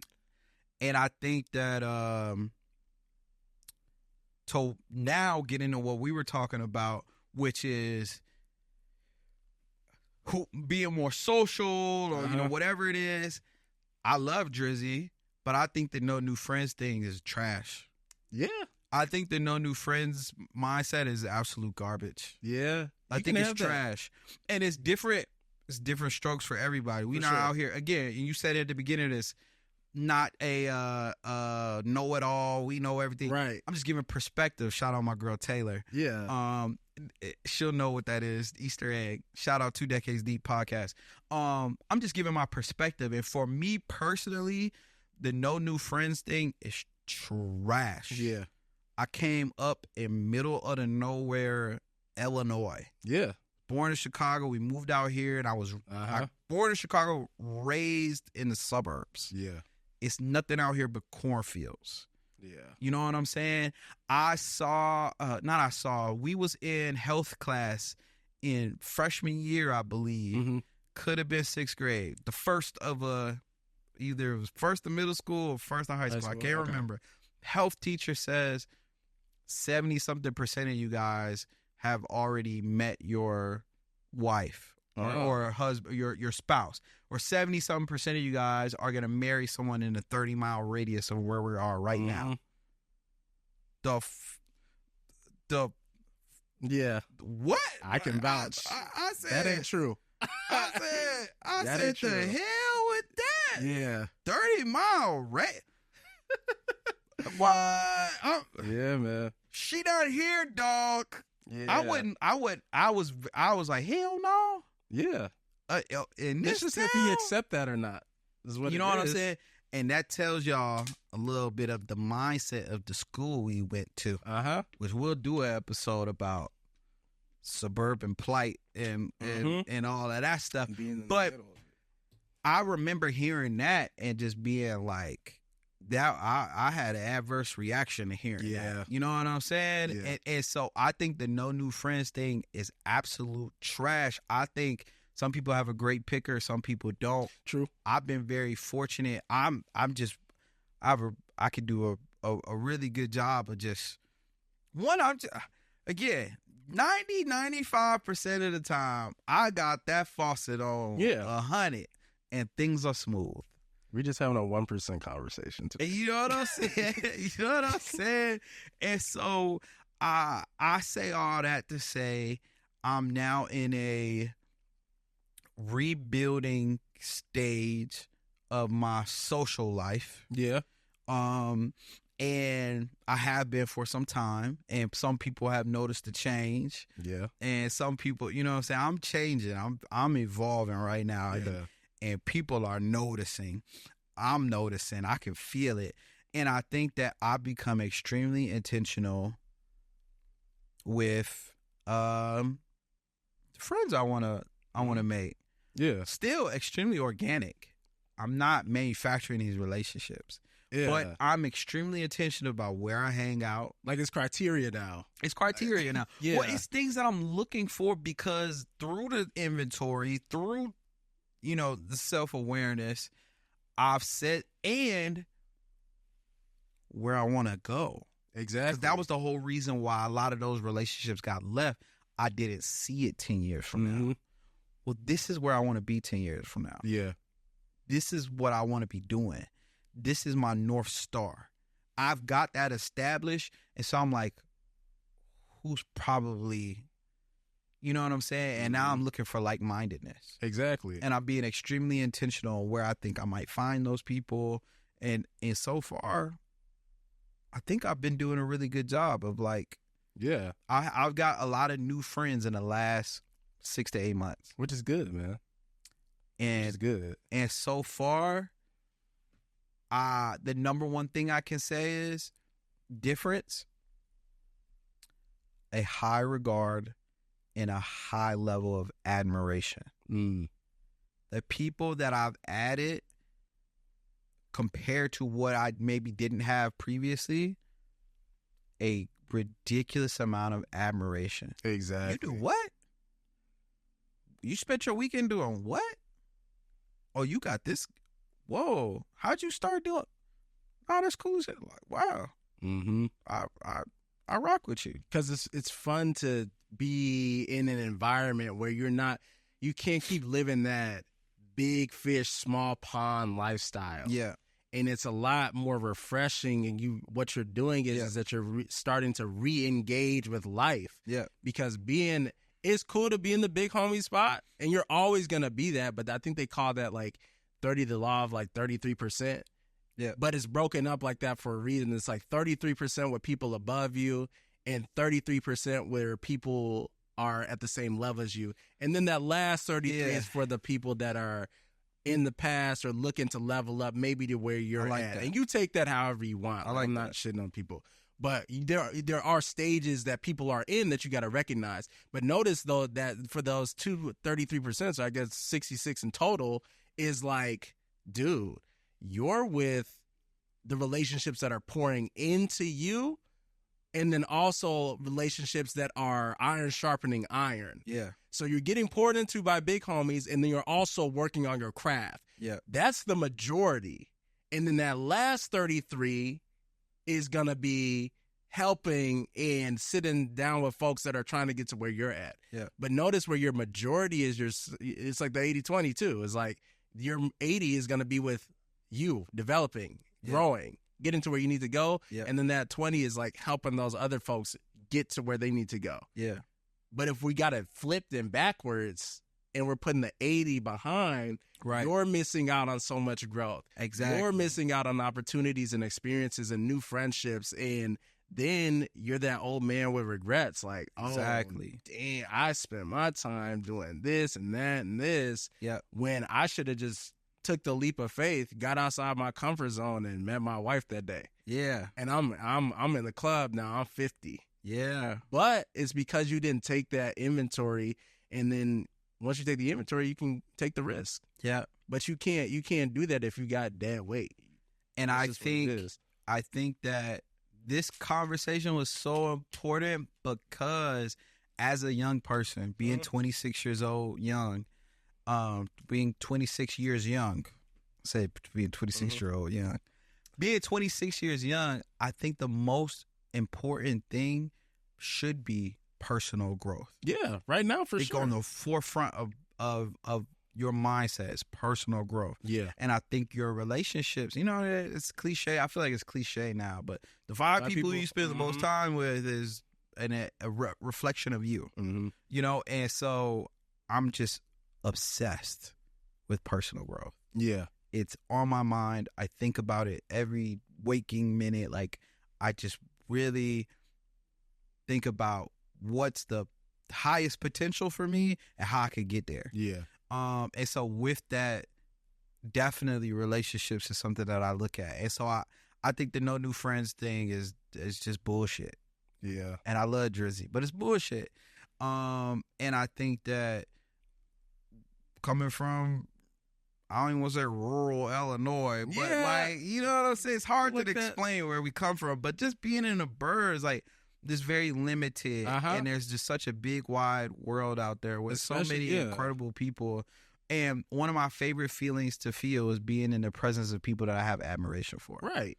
Just being around people like them. Because you want to be inspired. Yeah. Like, you want to be, that's how we're not designed to be limited to the confines of our current levels, because what other people do is that they open and broaden your perspective to what's possible. Yeah. And that's why I call you sometimes, is I'm just like, I've got this idea. Let me talk to Anwar about it, because he's going to give me in addition, because you got different experiences than I do. Yeah. And so it helps you, like I said, that brain dump. Yeah. A lot of the times why that's the most important is because we spend so much time in it in our heads and working on it in our heads that you can't even see, if you would just adjust that angle or the color is off here, you would have a masterpiece. But sometimes it takes other people outside of yourself to be able to show that to you. Yeah. But you can't do that alone in your room all the time. No, you can't. You can't. Yeah, and I know you're talking to yourself right now. But I think that I've currently been experiencing a lot of joy from new relationships. Trap phone go off. Sorry about that. I've been receiving a lot of joy from life, from investing in, being intentional with, and really going out there and trying to build new friendships, new relationships. And I think that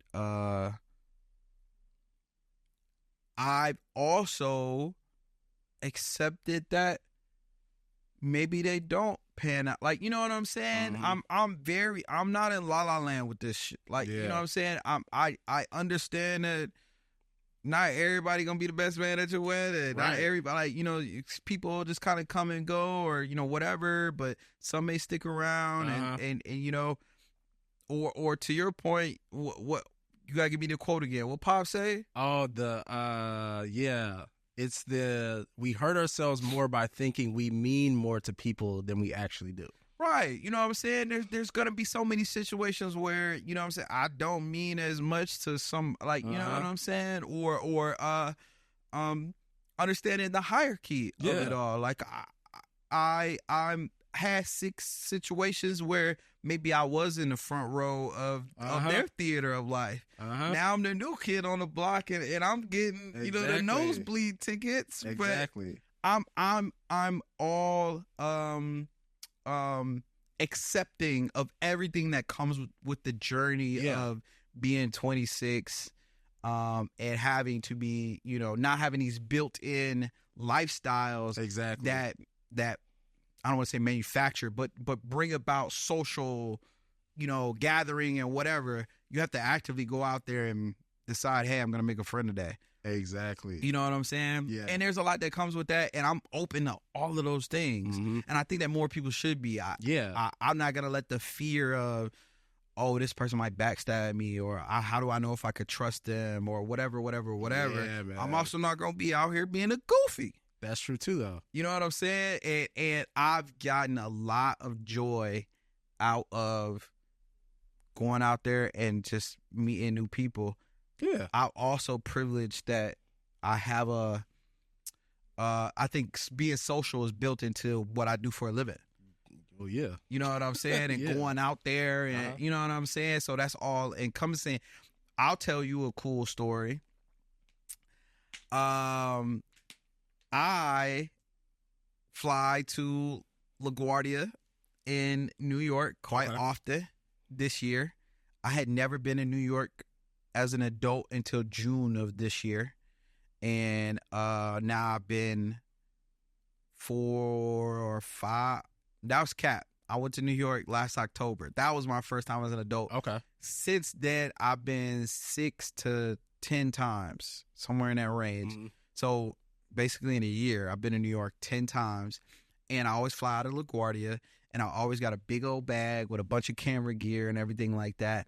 And I always run into a woman because for whatever reason, I always have a ticket problem. Yeah, you do. So when I go to get my Yeah, you do. bag tags to load them up on my bags and do all of that, there's always an issue and they don't print at the kiosk. So I got to go up to the desk.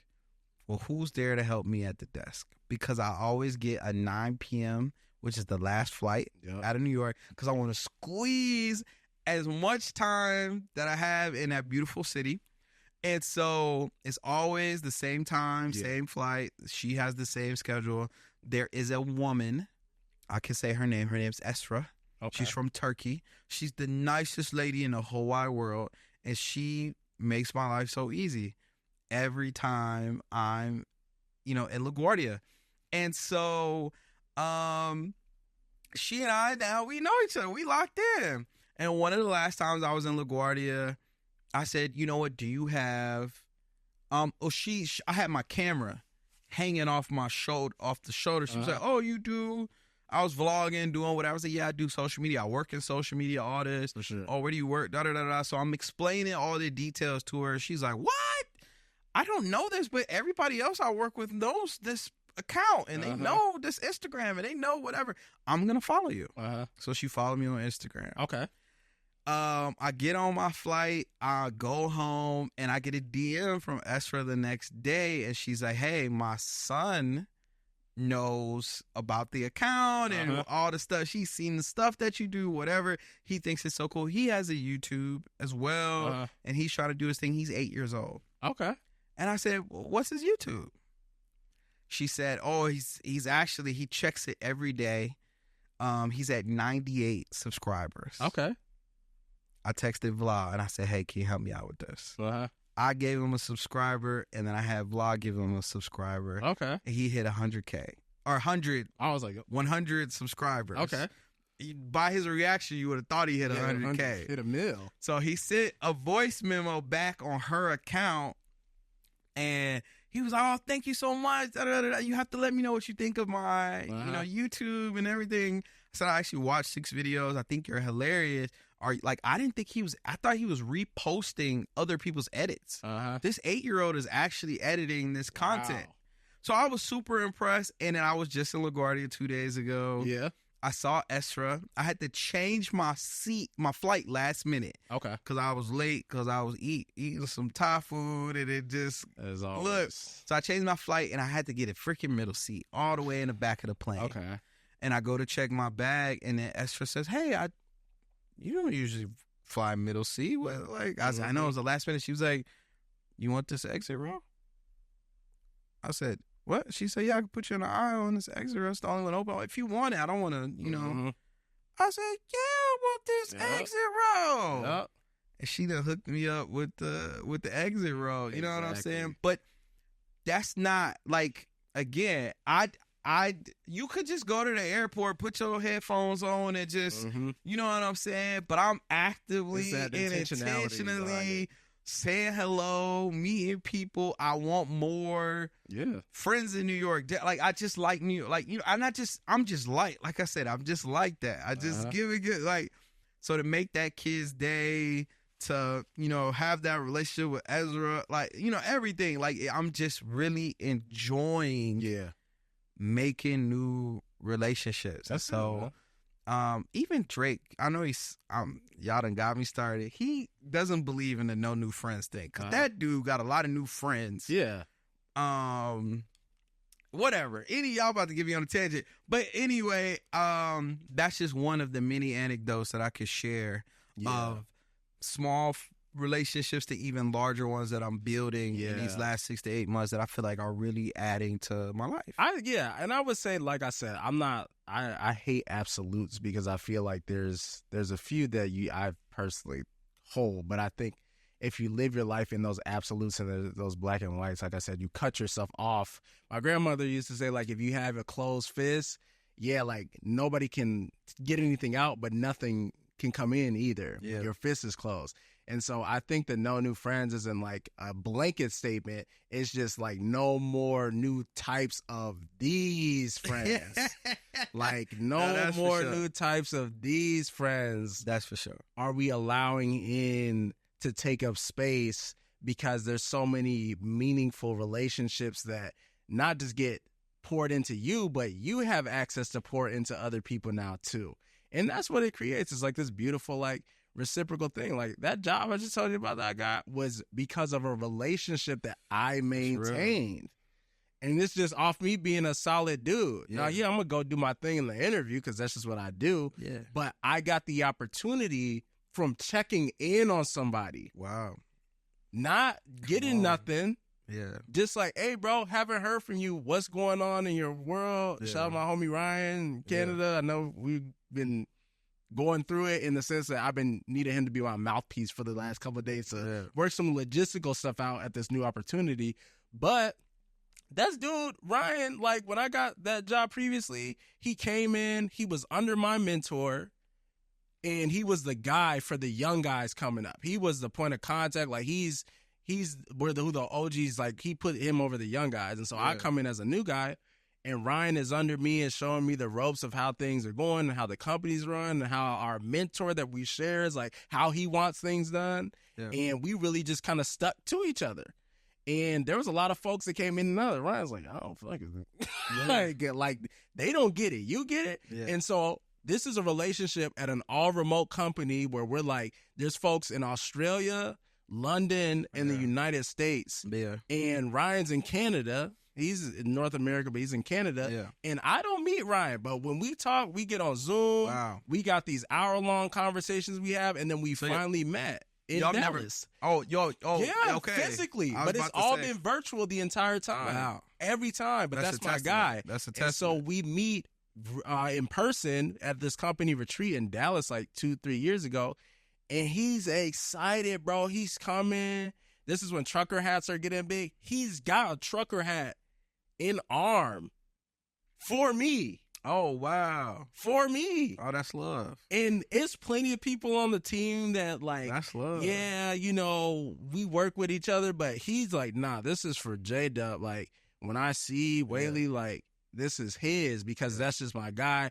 This is his first retreat. I want to make sure he feels welcome. But that wasn't an inauthentic thing that he did. It was because there was a reciprocity there. Yeah. Like he showed me the ropes, and my reciprocity for him, not only saying thank you because I'm just that guy where I'm gonna let you know, like, hey bro, I appreciate that, just because I believe that's important to do for people because I know that they may not get it. That's just what I do. Yeah. But it was also the reciprocity of me sticking to and executing on what he's giving me. Yeah. And that's just the way that I was being reciprocal with him and making his job easier. Yeah. Because I know if I'm one less person he got to check on, that means he can get off at 5. Yeah. So I just did my best to be that guy for him. And so to see that come full circle in that moment, I think is a testament to having those types of relationships with folks where it's a natural kind of reciprocity that you get. And then it grows into something beautiful. Like that's my dog. And so we don't talk every day because he's doing his thing and I was out doing my thing, and I left for a little bit and now I'm coming back. But like, I can not talk to him for 6 months and then hit him and we go on this anime rant and did you see this and did you see that and da da da da and hey man, I'm looking to get back in. Like what's your top 3 right now, and we can do that. And then that spawns into a job opportunity. Wow.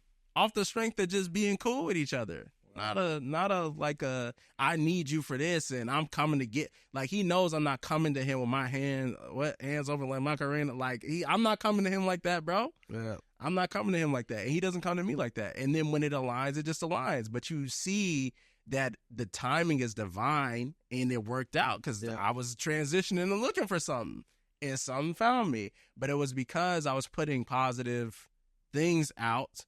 And that's just kind of my default state. And so those things come back. Man. And so like that. Yeah. You know what I'm saying? I think to me, we just went through the process of taking inventory. You know what I'm saying? Yeah. And one, just being intentional about it. Like, all right, let me take what's going on. Mm-hmm.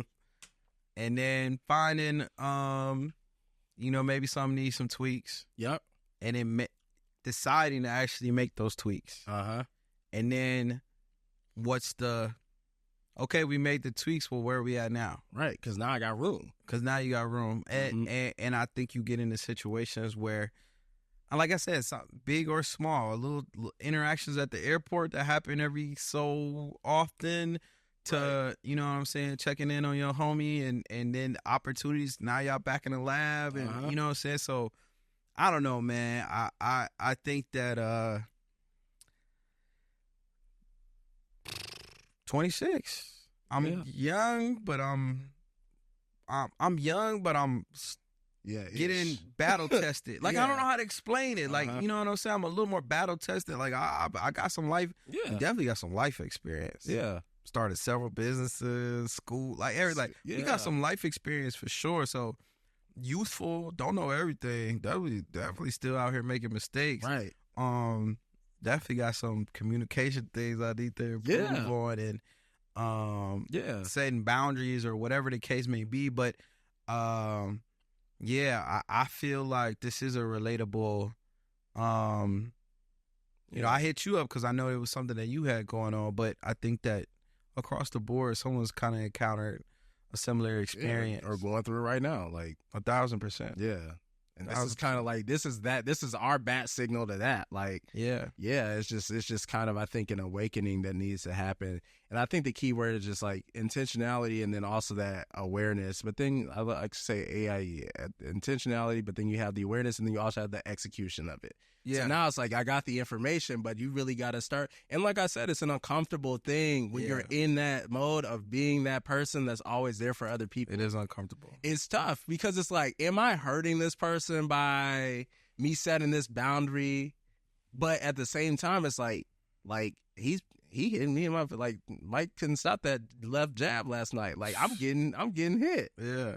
And so you got to recognize, like, okay, I'm taking damage from this stuff. Like this is hurting me to continue to like be vulnerable in this way. And so I think that it's an important and necessary thing, because it's not being an adult isn't fun all the time. Like outside of just like bills, know that, like that's your first kind of warm up. But then the relationship aspect too is something that I think we're getting just to the point now, which is what it's going to be naturally. It just looks different now. Like, relationships are something you got to maintain. Yeah. It's not something where I can just be in a situationship with these people anymore.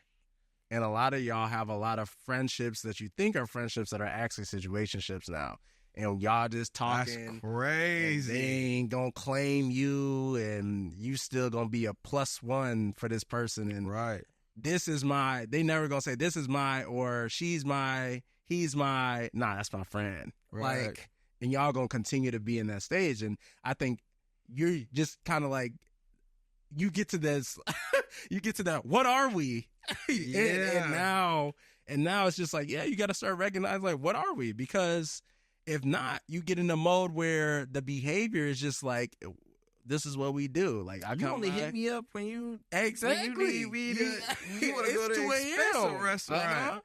When you ain't trying to hit the Uber, Exactly. you want a designated driver. When you want to, you know what I'm You saying? become that backpack. I'm putting you on, and then I'm dropping you off at the door and swapping bags. This not really, Yeah, we bro. not really friends. This ain't really a friendship. Yeah, This man. a situationship. Yeah, a lot of y'all seen Toy Story, and that last one where Andy went to college, he dropped them. But Crazy. a lot of y'all looking at your boot like it still says Andy, and then it's just like, what was that little character's name? Lotso the bear. Crazy. But he was going crazy. I ain't seen a new Toy Story. Let me Lotso find out. was I need to like- watch the new Toy I think Story. Lotso was Toy Story 3 when it was the pink bear, and they thought Andy had forgot them and left them, and so they went to like the little the daycare. Yeah. And the bear was running it, but the bear had the most trauma because he's like, nah, my girl forgot about me too. And he was Mhm. bitter and like, yo, your owner forgot about you too. And that's Wow. that's just what being a toy is, essentially. Wow. And it was this whole friendship thing. Shout out Tom Hanks. But like a lot of the times y'all be getting dropped off and even us too. And it's just like, man, it's not the fact that you're realizing it now and it just occurred. It's more so a testament of what it's been the whole time. Yeah. And that's just what you realize. It's like, oh, nah, hey, they've been playing me. And I'm just, bless you, I'm just Thank wise. I'm just wise to the game now, like I see it. But no, it's always been like this. You always been playing me. I always been the one putting in the effort. I've Yeah. always been the one putting in the work. And y'all just kind of like, eh. And I don't think that there's anything wrong with like getting in a defensive mode for your safety right now, kind of like getting in your own little cocoon. Like you got to do that to heal. You got to do that. And then you can come back out. And then for the people that recognize that and they recognize the distance, then you can kind of come back to each other and be like, oh no, I don't, my bad, bro. I don't want this DC. I want an AC. Yeah. And then same for you. Like, oh, bro, my bad. Like, I haven't been, this is just for us as it is for everybody else. Like, I ain't been checking in with you, bro. I don't want this C. Like, I'm supposed to be a BA. Like, I'm trying to see Yeah. what you got going on. And so I think part of this conversation, too, is also recognizing that it's okay to put people or put the ball in other people's court for a little bit and see what they do with it. And then if it's genuinely there, it's going to come back to you. Like, and that's cool too to recognize, because there's relationships where I'm like, oh man, I'm really slacking on X. I'm really slacking on Y. But I don't think you should necessarily cut those people off if they're showing a willingness to get better. I agree. I Yeah. agree. And I got a relationship like that right now. Uh-huh. You know what I'm saying? Like literally like right now. Yeah. And so I'm definitely not saying, you know, I've been John Wick and then Uh-huh. you John Wick. Yeah, bro. I've been on my John Wick. And, Yeah. You know what I'm saying? But again, solid like, you know, just really evaluating those relationships and just saying like it's just not serving. And I think there's other ones where it's just like it's just been a lot been going on this year. Mm-hmm. Life been lifing. Yeah. And, you Which know, is very and valid. And I ain't been there, but I still love it. You know, I love Exactly. you know what I'm saying? Yeah. And so I think Yeah. there's nuance and there's context For sure. and everything, but there's it's wild to me Yeah. looking back on some of the relationships that I'm like, why was that even here? Mm-hmm. What was I gonna do with that? What did I think that I was gonna Mhm. do with that? Yeah, bro. I have no clue. Yeah. I have no clue. But yeah, bro, I feel lighter. I feel That's good, man. I'm happier. Good. And that's the Genuinely. key. That's the key. And That's the key. I'm excited Yeah. because like there's just a lot that's possible now. Yeah, that maybe man. wasn't possible before, which Uh-huh. is so cool. Yeah. Not obstacles, it's opportunities. Yeah. And so now you get to, it's not an obstacle of like, oh, I got to figure out how to, no, I get to make new friends now. Like I get to Yeah. go out and do that and try new stuff and meet new people because you want to constantly be elevated. It's boring to have to continue to like hit your head on the same thing over Yeah. and over again. Like if you know it's there, you got to duck at some point. Yeah. Like I can't keep letting it go. And unfortunately, the problem is that if you don't address it quick enough, that's how you get to that scorch the earth red button And it's like you become that unrecognizable person in a bad way because it's just like, man, where is this coming from? But I think if we can all just kind of like check in with ourselves a little bit more, be reflective a little bit more. And I know my fiance is like, you don't do that. And it's part of me being like, there's so much in here that I know Imani gonna be like, I've been telling you that. Yeah. I've been telling you that. Yeah. And that's why I've been giving her kudos all episode, because I ain't trying to hit her mouth when she see this, because I know what she's gonna say. Yep. I am very aware that my journal is sitting in the closet right now with that stomach. Like, I know that. I know that. So I'm making a commitment verbally in front of everybody to be, and this is also another cool thing about this is like accountability now and intentionality is like I'm saying this stuff on camera now. So like I got to. And so I think that's important. And just kind of the takeaway is like not living your life on autopilot. Because if you show up to that airport and you have no idea where you want to go, you can't be mad when you just get on a random flight. You're in Nebraska now. Like, you've got to chart your course. And it's difficult to do that when you're coming out because there's so many different influences from familial to social media telling you, you know, being a man today is, you know, having a six-pack and a Lamborghini and a cigar in your mouth at all times over this high-rise apartment and doing this. Or being a woman looks like XYZ for the ladies. Like, I'm not going to speak on that. I'm not a woman, so I'm not going to speak on that. But you get all these perceptions of where you're at, and so there's an option overload. That's why I'm not a big fan of Cheesecake Factory, because I don't like being overloaded by their menu.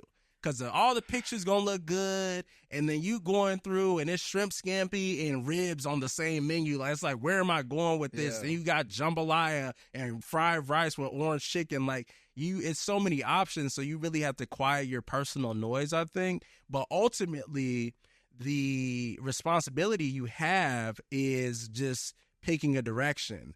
And I think one of my mentors, shout out to Sean Ray, when I was coming up and learning sales and stuff, one of the personal accountability things that he told us early on is it's not your fault, but it's your problem to fix. It's not your fault that we're here, but it's your problem to fix it. And so I think kind of getting outside of that is like, we're in this generation of media. Attention is the new currency. Everybody's got a platform now to do this. This used to be rare, like, oh, so-and-so got a podcast. This is a generalized thing now. Like, everybody has access to talk back now. And so with that, we can't help that we're born in that age, but it is your personal responsibility. It's your problem to fix that and choose where to go. And once you do that, then you can start shutting your mind off to certain things and start walking your own individual path. And your relationships are going to change. Your purpose is going to change too, and that's always ever evolving. Another guy told me that too. Your purpose is always going to be changing, but you just got to be you got to be walking forward with your path. You can't be taking steps backwards. Yeah. Those of you that caught that, no, there's no backward steps. But you have to be in a position where you're always moving forward and getting to the next thing and the next thing and the next thing, even though it's a difficult thing. You got to be moving forward, man. Like, that's just what it is. And you got to be conscious of where you at. You can't just be out here wilding. And I think that's a great way to end the show. Yeah, man. That's a great way to end the show.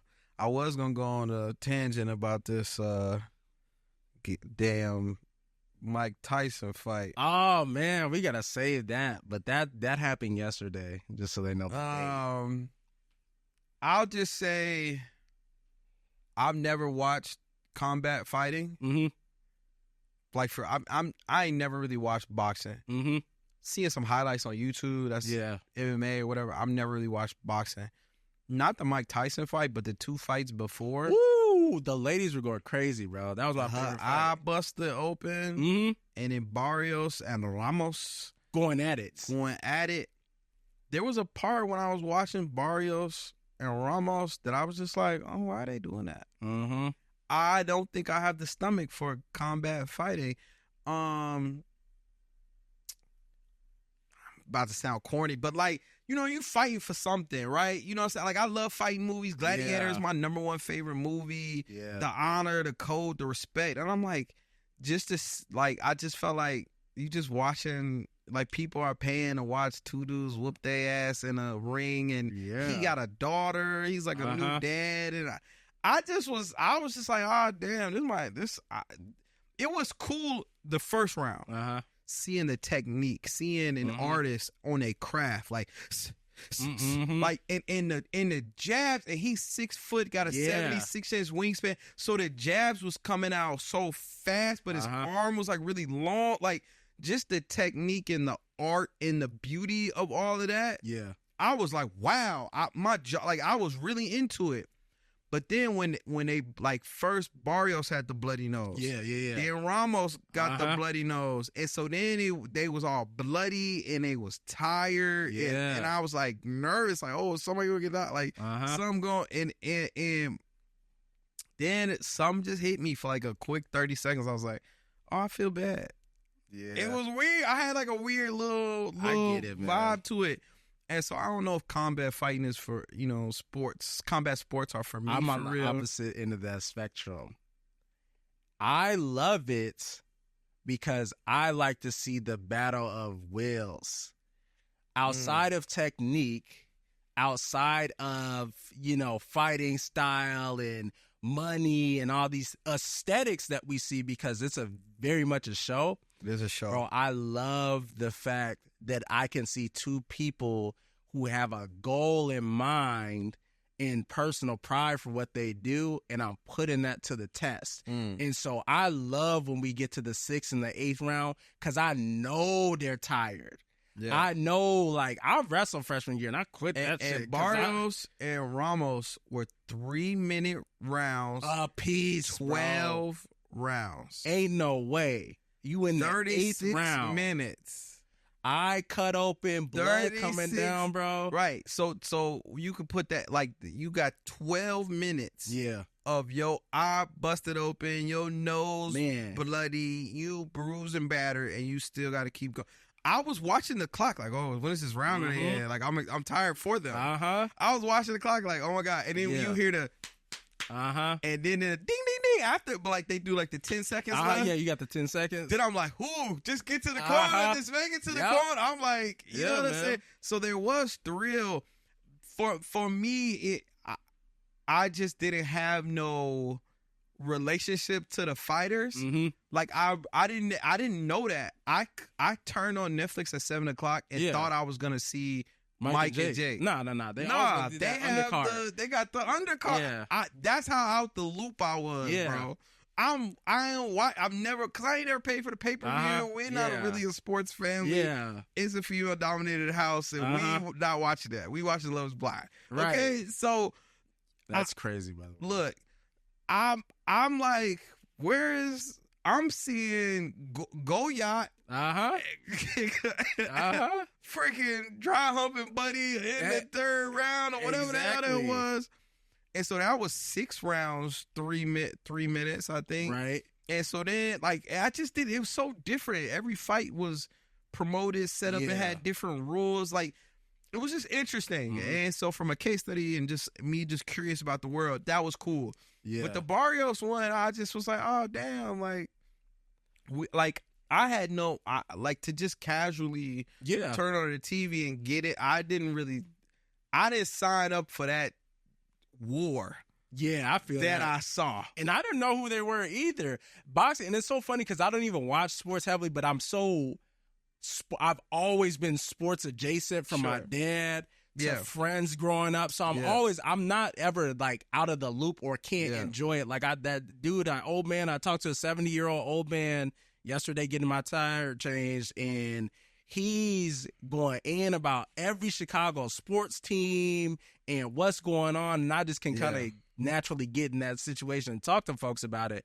But the thing I loved outside of the combat that I saw, because that's just cool for me to see. I'm an action guy. Shout out to my dad.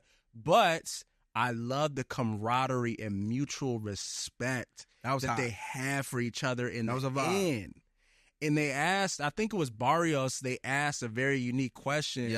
Was Ramos tougher or Than you different thought. than you thought. Yeah. And he said, no, He it's was exactly what I expected, but it was an expectation of he's going to come after me. Yes. And I know I got to be on my A game Yes. too, because I got to come after him that was just a like he compliment. does for me.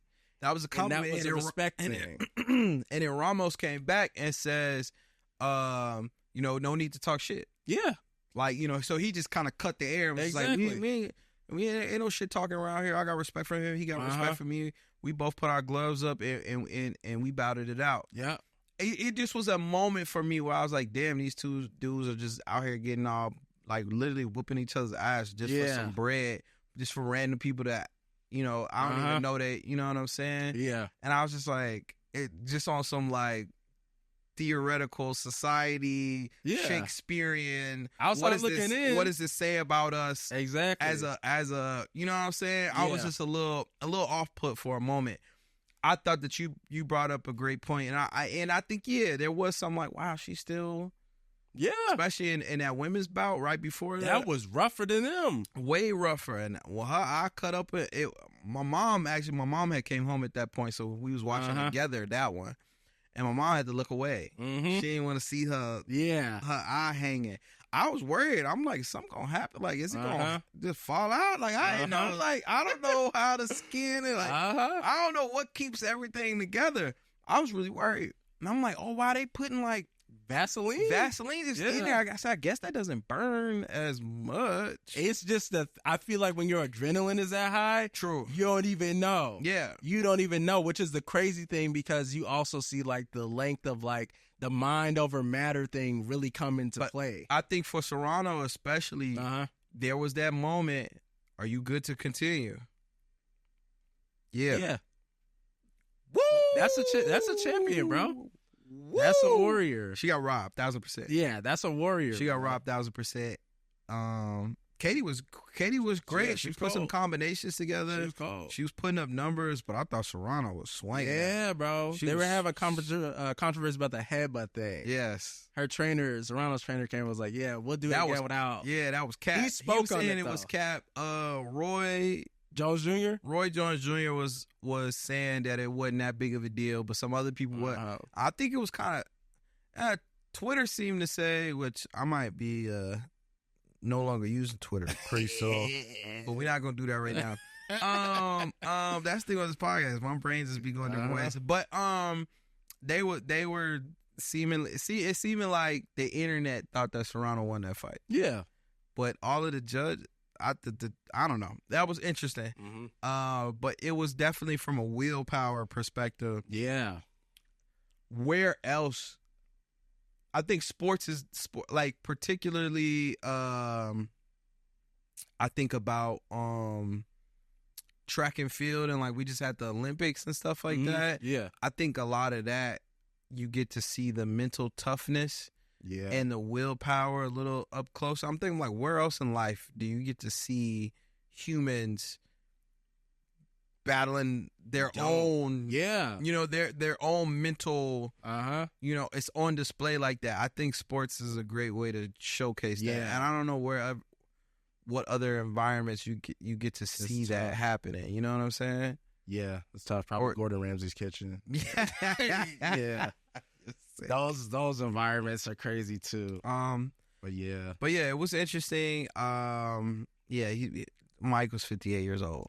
I think that's all I'm gonna say about that. I didn't expect to see him with a knee brace. Nah, I didn't. So then when I saw the knee brace, and then Roy kept saying on the thing, the glove fighting. Even though Mike even dispelled that, like, nah, that's what I do. But for a 58-year-old man to get in the ring with a 20-some-year-old and put up 8 rounds for 2 minutes each at 50, because I'm like my dad, like that's why I'm your dad, like that's why I mean, that's literally where my head went. Somebody that's like my that pops could be my pops in the ring, and he still. And I told you that first round when they were fighting, and Jake was still kind of on defense because he was a little scared, because like that's still Mike Tyson. He was trying to figure it out what was going to happen. That was Mike Tyson. He was trying to figure it out. And he caught one of them body shots, and he immediately went for this. Yeah. And his head was over Mike's shoulder, and I saw him like, damn. Put his weight on him and all that. Yeah. That hurt, because he's still that guy. Like, he still will put you, Yeah. because he fought Roy Jones, I think, Yeah, 2020, 2020. and Roy said when he got punched by Mike, it felt like a mule kicked him in his chest, like an adult. And so you imagine, like, and me and my dad love Mike. Like, we send fight highlights. Like, our thread is like all Mike Tyson knockouts. Yeah. But Mike's style, and you see this shorter dude, but he's got this unique style where he's like this fire plug pit bull. He comes out the gate and he's real like short with his punches, but they hurt, bro. Yep. They hurt. And so you see him kidney shot a 6'3", 230-pound man in crumble. Yep. That's no joke. And so it was cool to see one of my idols from the ring still be able to keep Iron Mike's name on the plate. And then, too, also see Jake pay homage to that, too, and still recognize, like, No, for sure. as a fighter, I like to see that from him. Like, oh, I still have the humility and respect. Like, he bowed out in the last, like, 5 seconds. Yeah, I saw that. I just appreciate being, once again, I appreciate just being in the room with it. Like, that was cool. Win or loss, like, I'm just glad that we got to do this. Yeah. And I respect you for what you've done. Just for who you are. Like, that was cool to see. And it's rare you get opportunities to get flowers in that kind of way. Yeah. So it was cool to see him get flowers in that kind of way. Exactly. We won't talk about the other thing. No. Some of y'all are crazy. That's all we I know what you're talking about. It went over my head for a second. It could have been a couple of things, but now I know exactly what you're talking about. Oh, them Bunta cakes. yeah. And on that note, this was a good first episode. Yeah, man. I feel like we covered a lot of ground It was here. a good first episode. I think we was figuring out what we was getting into. It's gonna be a beast to edit. You get surprised. The TikToks might be interesting, but I think the full pod will be fine. But we appreciate y'all. Yeah. Thank you for Definitely. tuning in to. I guess we kind of peeled the curtain back on a conversation that we had on FaceTime, and I think that's what the foreseeable future of these are. We got some segments we're gonna add in. We've got a lot of funny, more hilarious things we want to add in as well.